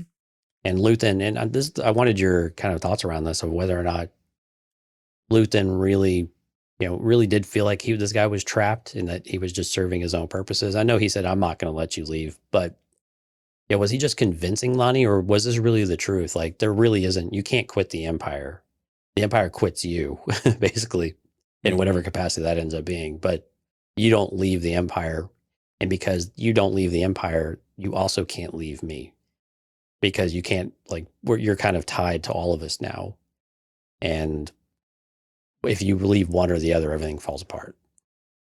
Well, yeah, and so not to bring in like gangsters and mobs, but That's exactly what it is. Like you can't. The reason they say you can't leave because when you leave, you're now a liability. You know too many things, and I can't trust. I can't have that loose end out there, right? This is the whole point of, Clea wanting to go kill Andor or trying to track down Andor because he's out there and he's loose, and that's all going to lead back to her. It's going to lead back to Luthen. In that same regard, Luthen's like, even if you did, right? Even let's say you did, I couldn't in good conscience allow you just to walk away. Like I'm going to take you out at some point because I can't have you out there, right? Unless you're under my control. What was it? 6 years, 7 years that he's been doing this now is what they told us. 6 years, right? Yeah. It's a long time, and it's a lot of information. He knows a lot about Luthen. Although I think Luthen does a really good job. Like even when he's in the elevator and they're talking about Aldani, and he's like, "No, we turn that down." Right? He does a good way of like subverting that of that suspicion that maybe he was a part of it. So I think he still keeps him at arm's length and it still has some kind of, a safety net there in case things do get a little hairy, but I can't see him letting him go. I think he was trying to tell him, look, if you try to leave, you're dead or your daughter's dead. I mean, and that's what it was. He's like, oh, you become a father. And Lonnie could see right through that immediately. Like, why are you bringing up my daughter? What is this? Are you threatening me? Because that's really what it is. It's like, I know information about you, which as an aside, we need to know where Luthen gets his information, that he knows that much about Lonnie and that he knows, what he knows about Andor and all that. There's got to be. I mean, it doesn't seem that difficult, right? He knows who Lonnie is. Having anybody that Lonnie doesn't know be able to see who he is or know where he lives doesn't seem that difficult. I mean, Cyril's able to stalk, Dedra. So, I mean, do you think Cyril knows where Dedra lives? Probably. Maybe. I think if I'm Lonnie though, so here's where I would say that if I'm Lonnie and I know that people will go after me or want to get something on me, I would think he's probably going to great lengths to hide the fact that he has had a child or keep that secret in some way. But you're an Imperial agent of sorts. I mean, you're not a public figure though. You're not, totally, but I'm guessing the Empire doesn't really protect. And you're in the ISB, like you're like. Yeah, but do you think they really protect the identities of their agents? Like that, or they're working in head office? He's doing what he can to protect his identity. I just don't think that he's good enough at that. But yeah, I mean, Luthen's got resources and Luthen has connections and Luthen has abilities and equipment that others don't expect him to have or maybe don't give him enough credit to have. So I think Luthen's I think he's resourceful enough to be able to do that and just gather this information. He knows who Lonnie is and where he works. To be able to tag him and follow him and learn things about him just seem pretty easy to me. They don't seem all that difficult. And then you just keep tabs on him. He says a line in this twice. He says, "I think about you constantly." So I don't know what that means exactly because that could be taken a couple of days. Yeah. There was almost the way he said it the first time, even the second time, there was almost a sense of endearment about it. So I don't want to jump to conclusions that in some way this is his son, although that would be interesting, or if it's like his, stepson, but maybe he is a relative of some sort. Because Luthen, I mean, who is he going? Like, I understand he's got like the way these connections are created, these relationships are created is got to be done in the utmost secrecy.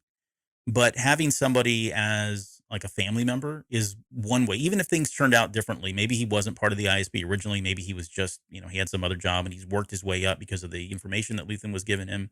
But it's gotten to the point now where he is, where he's at now, I guess. And now, if there is a relationship there, right, that would be one way. Like that's who I would trust to get in on the inside, somebody who was family and had connections, and maybe that relationship changed over time. But I don't know. Any chance that they're related in some way? That seems to be a bit of a stretch for me. I think some of it was he thinks about him a lot because he's in well, I don't know how much I believe him, first of all, except I wonder what he's doing. We haven't heard from him from other, like, what is it we don't know? And it's that suspicion of what is it that, like, we kind of need this information. It'd be really great to have it. I think another aspect of that is, and I think it goes into what he was trying to tell Ani, was that the reason why he can't leave is because of his daughter, not in a threatening, not necessarily, if you want to take the threat part of that kind of away and say that that wasn't his intent.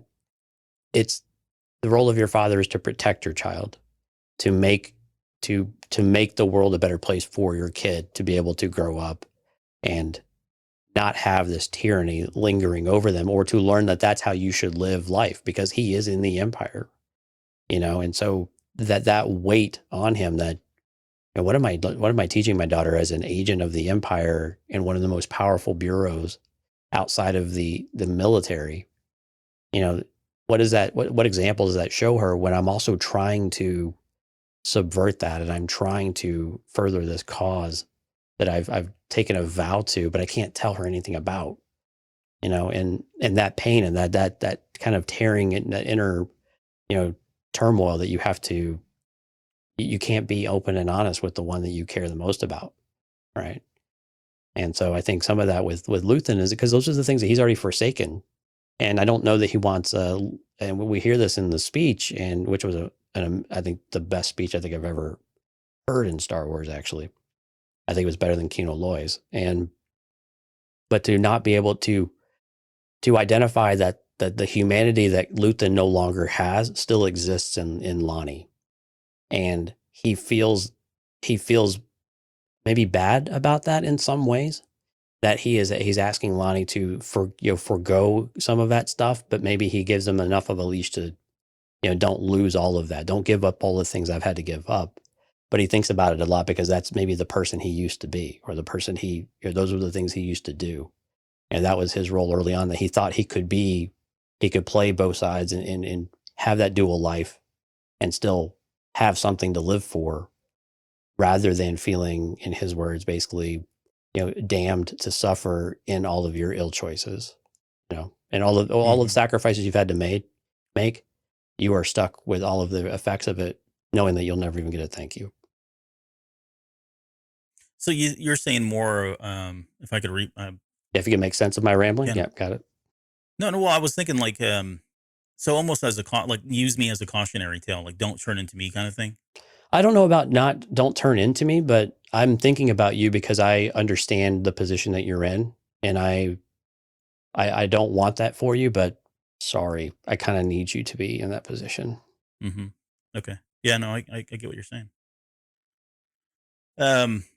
By the way, your better half agreed with me. Well, it's okay that you guys are both wrong. But I mean, it's also you're doing this. Well, no. He's doing this because, keep your daughter in mind. This is why you're doing it. And that's why he keeps bringing his daughter up. Not necessarily, and while it sounded threatening, I think it's also just from an angle of, you're doing this for her. Don't lose sight of that. She needs her father, but that means we need to win, right? She needs her father to do the right thing here. This is a bit he's of playing a dirty. Role reversal. Yeah, he's playing dirty here. Because usually I'm the loving, empathetic guy, and you're the one that's like, nope, it's this way because this person's a jerk. Yeah. Well, and then we have Gene in the chat saying, we're gonna have Mara Jade come in and assassinate Luthen. Any way to get her back into the story. She has a new action figure coming out soon, so you never know. So you wanted to read too much into action figures, so Lauren's calling you out. Albert has changed. No, I've changed. It's Andor. It's doing it to me. It's this hat. I think ever since I've had this hat, about to say, it's the Imperial hat. The Imperial hat I'm wearing, it's just made me a different person. I'm so much more. Hey, but if it makes you feel any better, apparently, if you were part of whatever rebellion Luthen and Saw are part of, you were kind of screwed to go that in some way. You were going to lose your humanity one way or the other. So, yeah, that's right. There's no one wins in this game, which is appropriate for Andor. Yeah. The Lonnie, I think Luthen sees it exactly the way Lonnie's presenting it, which is, hey, I've got all this information, and peace out. I'm giving you everything I got. This is my final goodbye kind of thing, which doesn't really land very well with Luthen. But he's so quick to just say, well, you know what? It's only 50 men, right? Who cares? Losing 50 guys is not worth your place within the ISB and the information that we're getting and all that, right? You're not seeing the bigger picture. How low of a blow was it? I'm really doing it for you. I'm really protecting you. You're that important to me that I'm willing to sacrifice. I mean, God. He's taking the wind out of these arguments. How awful of a feeling must that be to Lonnie, though? Like, really? You're sacrificing 50 people for me. Oh, and for my daughter, so she doesn't lose her father. Like, ouch. I mean, you're cutting me deep, Smalls. Yeah. Yeah, he's pulling, like I said, all the wind out of the sail. With some of the comments that he's saying. So we learned, we talked about him. He tells him that he took a vow. Again, this is now the second time he's mentioned to him that there's a vow that's been taken. Again, I'm starting to wonder if there really is some kind of like secret society that was established to kind of get all this going, and Luthen and Mon Mothma and some other people are kind of all at the core of that core group that started all of this. Sure sounds like it. Yeah, but he says you're trapped, Lonnie. There's not pleasure in saying it, but you're going nowhere. This is where he repeats, I'm thinking about you constantly. And this is where we get into the, he's like, what about my sacrifice? And what have you sacrificed? And then we get into the speech, which again, I won't read the whole thing. It's a little bit shorter. If you did, I'd still be, I'd be like sitting here. Yes, this is great. This is wonderful. Well, the joke I made today, again on Twitter, was that when you listen to the speech, think about yourself as a fan of Star Wars today. Oh, you had to go there. Like, what do we give up? Calm, kindness, kinship, love. I've given up all chance of inner peace. I've made my mind a sunless space. I share my dreams with ghosts. That's people that have left the fandom. Ghosts are probably the most realistic one. We call it legends as well. Yeah. I wake up every day to an equation I wrote 15 years ago from which there's only one conclusion. I'm damned for what I do. Coming on air and doing this show every week, I'm damned for doing it. My anger, my ego, my unwillingness to yield, my eagerness to fight, all the fights I get on Twitter, they set me down a path from which there's no escape. I yearn to be a savior against injustice without contemplating the cost, and by the time I look down, there's no longer any ground beneath my feet. What is my sacrifice? I'm condemned to use some of the tools of my enemy to defeat them, which is Twitter. I burn my decency for someone else's future, everybody that's coming forward in Star Wars fandom. I burn my life to make a sacrifice that I know I'll never see, and the ego that started this fight will never have a mirror or an audience or the light of gratitude. So what do I sacrifice for this fandom? Everything. Good night, everybody. Hope you've enjoyed the show. We'll see you next week. Anyways, how are you doing? I can't talk. I'm laughing so hard. I'm crying. We need all the heroes we can get, guys. Oh God, I don't know how to do. I don't know how to follow that up. Yeah. Well, it's a great speech, and you can apply it to a lot of different things, not just that. You really can. You really can. Yep. So what were your favorite moments from that speech? It was this moment right now, actually. Yeah. But no, in all seriousness, it was pretty darn good. And like I would imagine that when the Emmys come around and they're showing the clip, for why he was nominated, this is some part of this is going to be. Oh, without a doubt, this could be probably the very end. But this could be the scene. Just everything about it is absolutely perfect. Yeah, and I've seen it a few times. I've seen this episode 5 times. It's more I've seen, and it only came out yesterday, right? I mean, I've seen it that many times. Part of it has been bits and pieces here and there, but I think in totality, it's probably been about 5 times. But what I don't remember, shame on me, is I can't remember if it's one long cut. I want to say they cut to Lonnie at one point and they kind of come back. Yeah, and I think they frame in and out a little bit with Luthen. Each time they cut, yeah. Okay. Either way, it was still powerful, but I was just thinking, wow, you know what? I never really paid attention to whether or not they stayed with him the entire time, because if so, my God, that's amazing. If so, I mean, it still is, don't get me wrong, but, yeah, really good stuff. But I like that. But I mean, it speaks. I like that this is Luthen. I mean, this is we were wondering what all he's given up. Like, what's Luthen's backstory? I mean, this is it in in kind of a high level way. But you could just see him gain. It was like Kino Loy, right? He just gains momentum. Every word that he says, that he's just channeling his purest thoughts, and you could probably tell Luthen's not had this conversation for a while, or maybe at all, to where he has actually laid it all out there of everything that he's given up, and everything that it means to him, and everything that he feels he's lost as a result of this, and he doesn't even know who he is half the time. He's almost on autopilot because he knows what he needs to be and who he needs to be. And it doesn't matter if that's who he is or not. That's who he is. That's just who he is now, right? And so, but it was a really, it's interesting to hear people talk about themselves in a very raw way, and to finally almost have that admission of who they are. And it's almost like it's the first time they've heard it out loud, or that they've really allowed themselves to acknowledge it and just accept who they really are. That is an astute observation. I hadn't considered that, but I think you're 100% right. I think he's thought about these things, right? This has all been building up, but no one's ever probably asked him.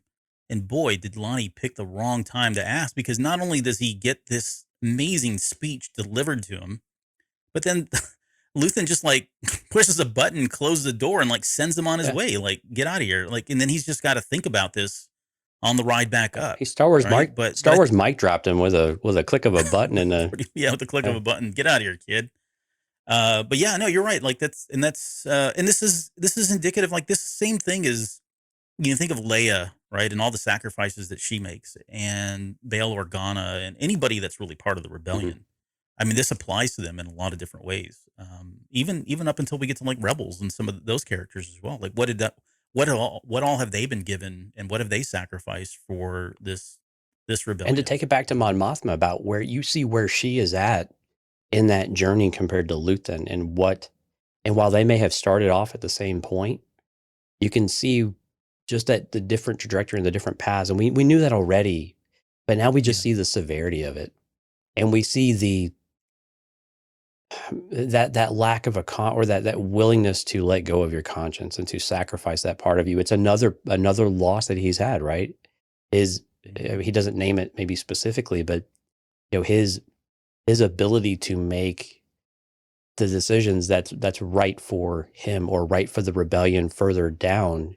Everything is right in front of him. He's only thinking of what is it going to take to win, and not consider the consequences later on, as he says, right? I have to make decisions now. My ego gets in the way of that, but that's what it is. And and I think in his belief system, this is what we need. Someone else will clean up the pieces, because I'm not going to live long enough to see it, but that's the role I play. Right. And I mean, this is like Saw Gerrera. I mean, I would love to hear a similar speech from Saw Gerrera, and to hear out of his mouth how that compares with what we just heard from Luthen. And I have a feeling that it would be I think there would be a lot of similarity between them.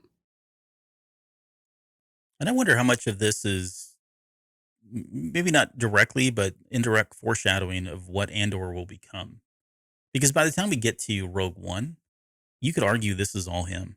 Oh, absolutely. Right? The cold-bloodedness that he has, I mean, we won't go through the whole speech again, but everything here is really, I can see Andor being of this cut from the same kind of cloth, and uttering some of these exact words, or some variation thereof, because of what he's had to sacrifice over the years to get where he's at. And again, he's not unique. I think everybody that's part of the rebellion goes through this, and probably feels like this at some point, because of the evil empire, just how big they are, and how big their overreach is, and how small they are when they think about what they're doing, and the efforts that they have compared to where the empire is. And it makes you think about characters like Draven, right? And even Clea. Like, so I mean, with Clea, with Luthen, what is her backstory? Like, what is her part in this? How aligned is she with what Luthen just laid out for us? And what's her story behind it? Because she seems to be even more severe than Luthen in some ways. And so I really hope we get some of her backstory as well, so her character is not quite as, I'm going to use the word shallow. I don't mean that in any other way of, we just don't know a whole lot about her, and we've just got a lot of surface for her right now. And I would really like to hear that. Non-dimensional for now. Yeah, it's very, limited dimensions that we know of her. Yeah, something like that. She's kind of two-dimensional, I guess, is what you might say right now. But anyway, we just don't know a whole lot about her story, right? And we want to. I think it would help understand where that is. I don't think they have to, but I think it would be nice to have. Yep. Yeah, no, great stuff. This is a speech everybody's been talking about, and I'm sure we'll continue to talk about it. And this I have a feeling we're going to come back to this. I mean, this is such a cool blueprint of, that we can use later when we're talking about other characters, and just having somebody speak in this way, in these terms of what it means to be part of the rebellion is, we've never really had it in Star Wars, right? We just assume that this is who they are. We see it from their actions and some of the things they say, but never as raw as what we got from this speech. So. I mean, it's really, and we knew this going in, and we knew this in Rogue One. The rebellion's not so clean and squeaky, or squeaky clean. I mean, that's a reality that we're coming to terms with, and we have to face that. And that's why it's so important for a character like Mon Mothma to stay as clean as possible, to say that is the rebellion, is Mon Mothma's rebellion. That is the rebellion. It's not Luthen. It's not Saw Gerrera. And while we could view them as tools, I think it's important for Mon Mothma not to view them as tools as she becomes more of an assertive leader in the rebellion. That's fair. Absolutely. By the way, we forgot to mention this, but if anybody's wondering, or if you're keeping up, this was directed by Toby Haynes, written by Beau Willimon. This is not his first one. Man, Beau Willimon, whatever you're writing, I'm following you at this point. Again, you have more nominees left and right throughout this entire series at every level in this production. Yeah. Yeah. Okay, and then the final scene, the final scene is back on Arcana 5, and we get that shot of Cassian and Melshi running off into the dark, and there's you can see the searchlights in the background, so it looks like the Empire is showed up and trying to find out what's going on, or trying to find the people that have, all the inmates that have left. But I assume this is where we're going to pick up, and very quickly, though. I don't know that we're going to dwell on it too long, because they've got to get back to Ferrix as well as everybody else at some point. So yeah, and Rob, great show as always. Thank you for your sacrifice to be here. I think he's talking to you. We will win the fight. Hey, Rob, there's only one way out, brother. Only one way out. One way out. And that's to end the show. This is what Mike has been telling us all along. There's only one way out. I could just hear Mike saying this over and over. One way out. Yeah, exactly. Okay, so I guess the final question that I have, I think we've answered all the other ones that I had in the final thoughts. But what do you, I guess, we probably talked about it in a roundabout way, but for Andor, now that he's gone through this experience, we were kind of speculating what prison life was going to be like and just how much it would change him.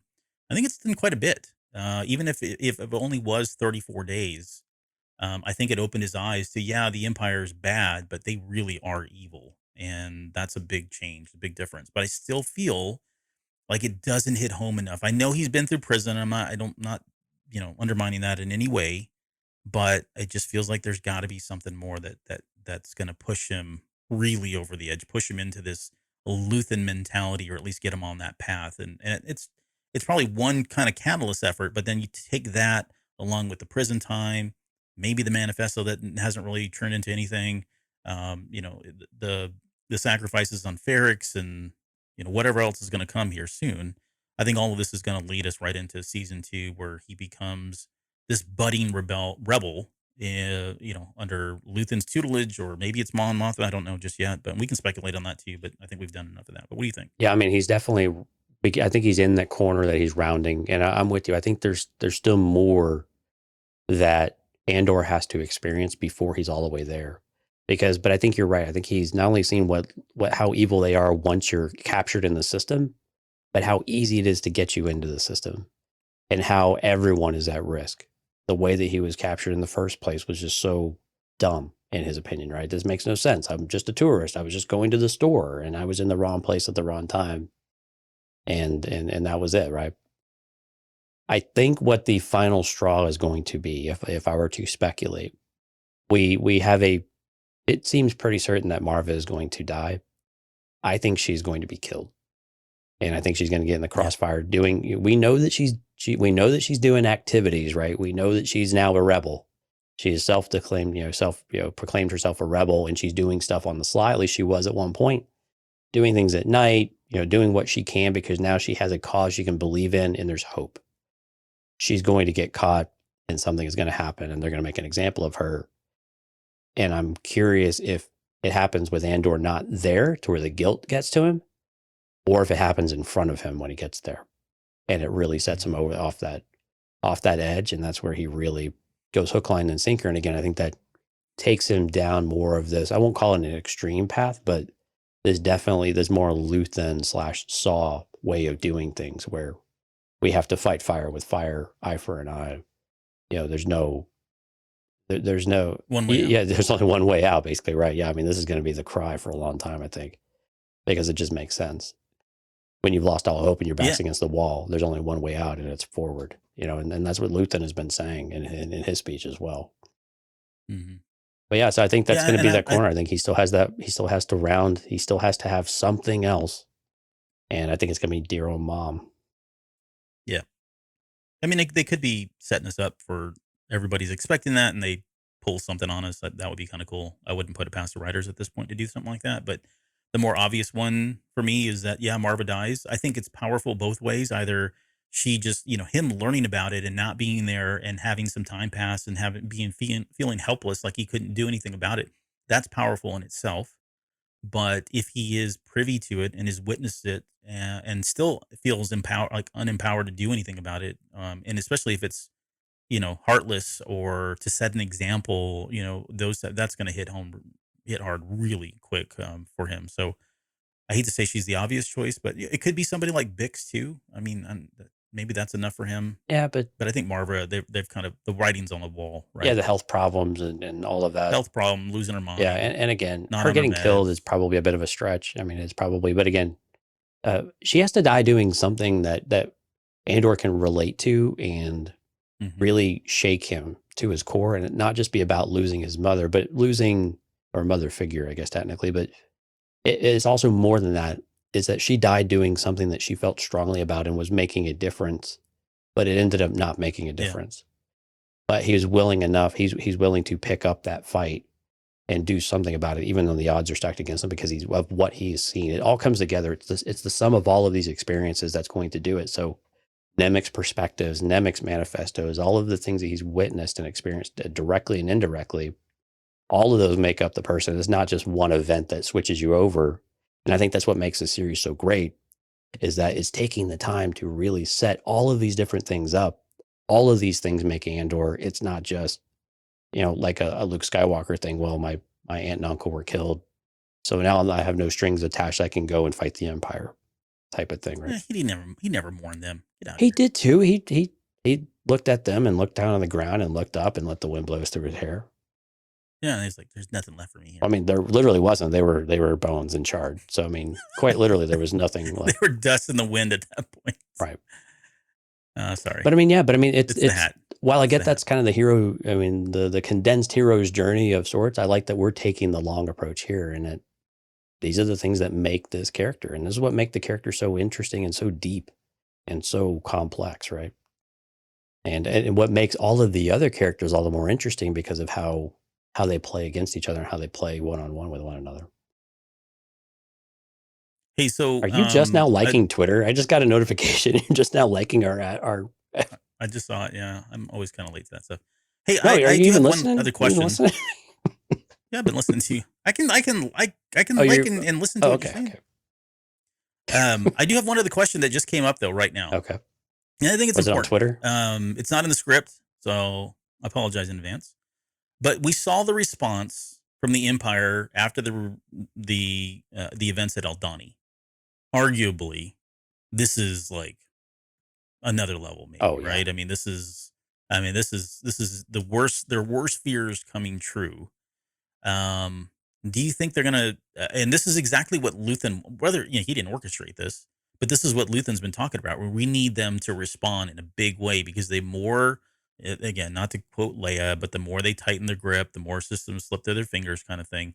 But do you feel like we're going to get a response from the Empire as a result of this that we'll see in these next 2 episodes? And is that really what kind of, is the combustible piece that starts the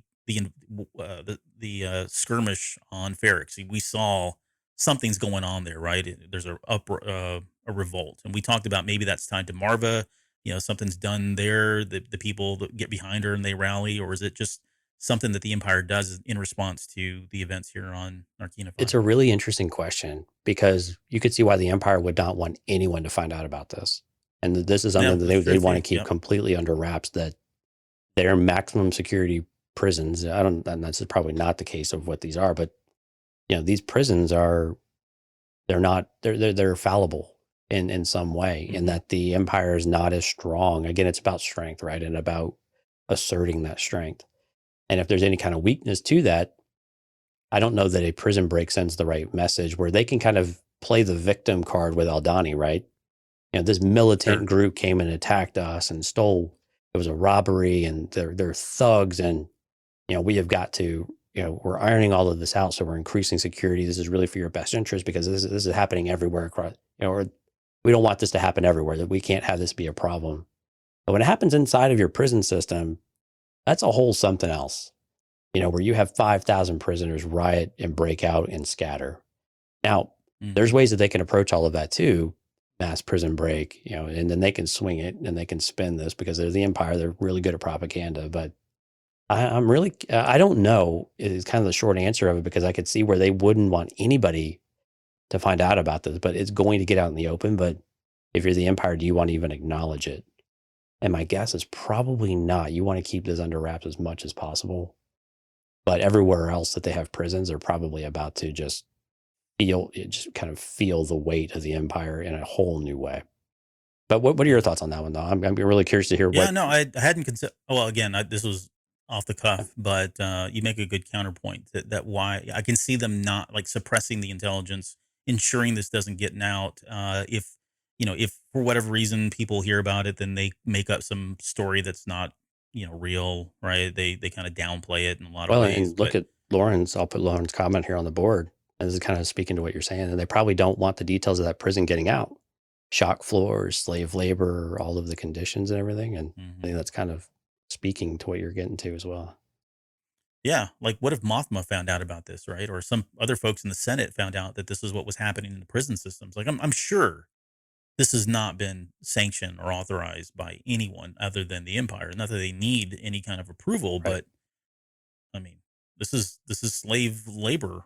This is slavery, enslavement, all over. And it's torture. Again. Yeah, it's torture. Yeah, for sure. Right. I mean, all the other stuff that goes. You are shocked when you arrive. You are shown what a shock feels like, and you are witnessing it every single day. I mean, it's torture, and it's mental abuse and everything else. I mean, you don't want the galaxy seeing that.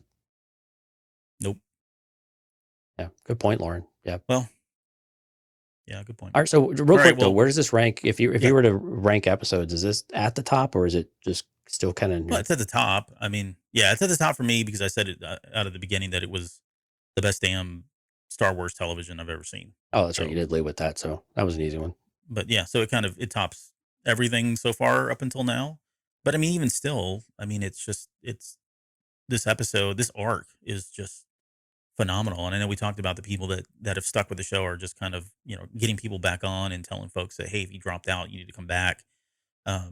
Because this is very different, I think. And not necessarily, again, I think all of the episodes have been phenomenal. And it's just really what you want out of television, what you want out of Star Wars television. And for me, this has been exactly what I've wanted and hoped this would be when I heard about it, especially since it was on the tails of Rogue One with Tony Gilroy at the helm and Diego Luna coming back. I'm thinking this is exactly what I was hoping, and this is exactly what we got. So for my expectations, I've been well served many times over. That said, I know some folks have, initially were kind of turned off by the fact that it was very different. It wasn't The Mandalorian. It wasn't the Book of Boba Fett.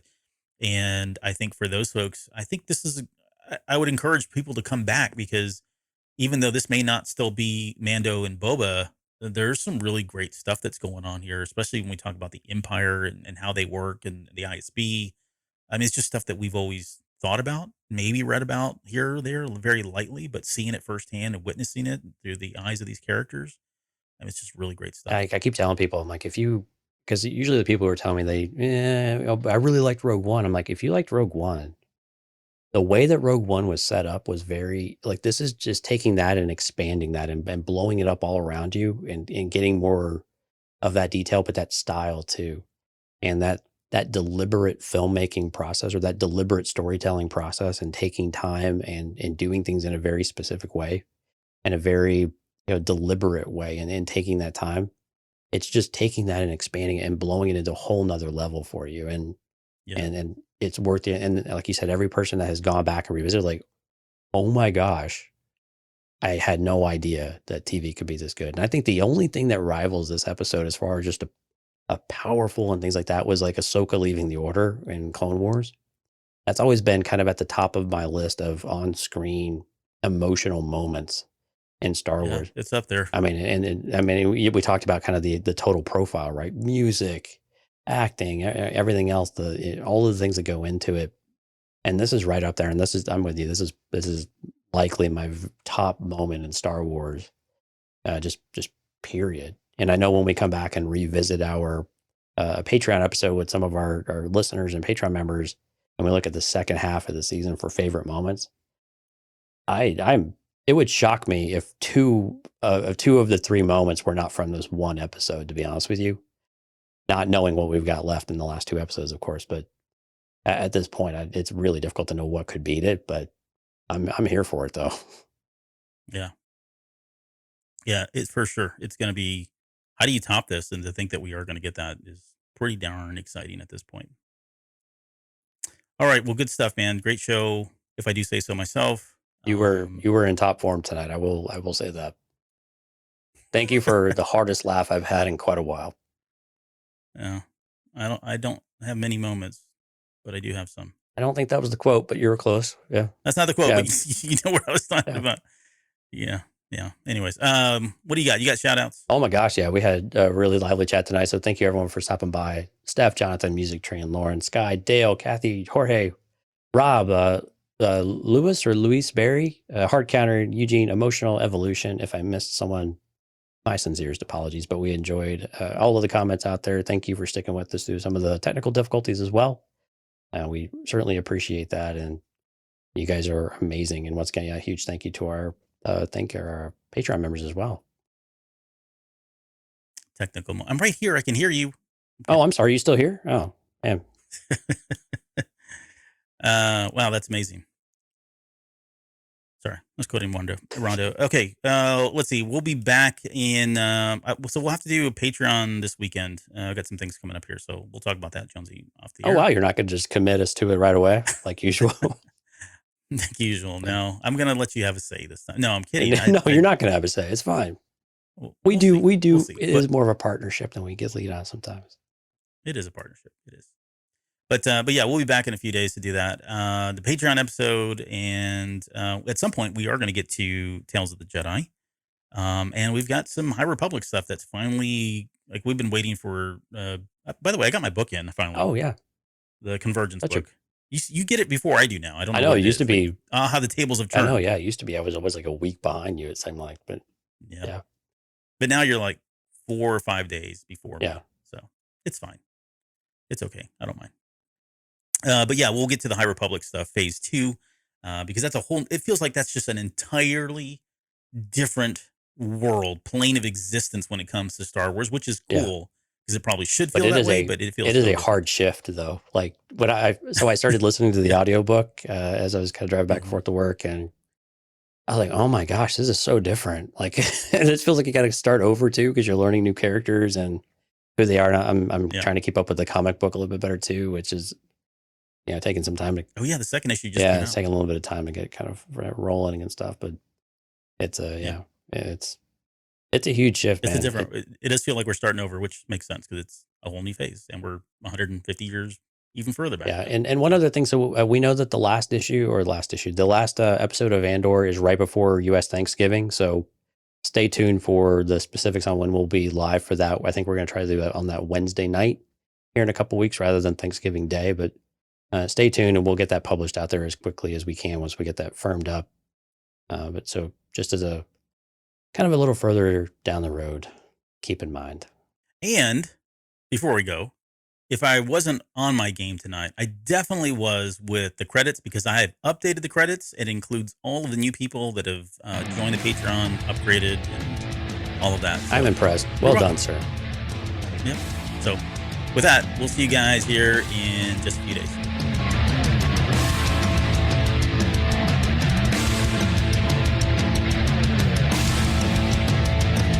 You're still listening? Wow. That's amazing. Well, I'm here to give you the disclaimer. Normally we do a big, long, drawn-out disclaimer thing saying what's what and who's what and all that other stuff, but I think you guys kind of know that Lucasfilm and Disney have no affiliation with us at all, and we have none with them. We talk about Star Wars, which is their property, and all that other good, fun stuff, but I think you can tell which is our stuff and which is their stuff. If you can't, well, then send a lawyer to send an email to me, and I'll be glad to chat with them. Other than that, you know what's what, so that's your disclaimer.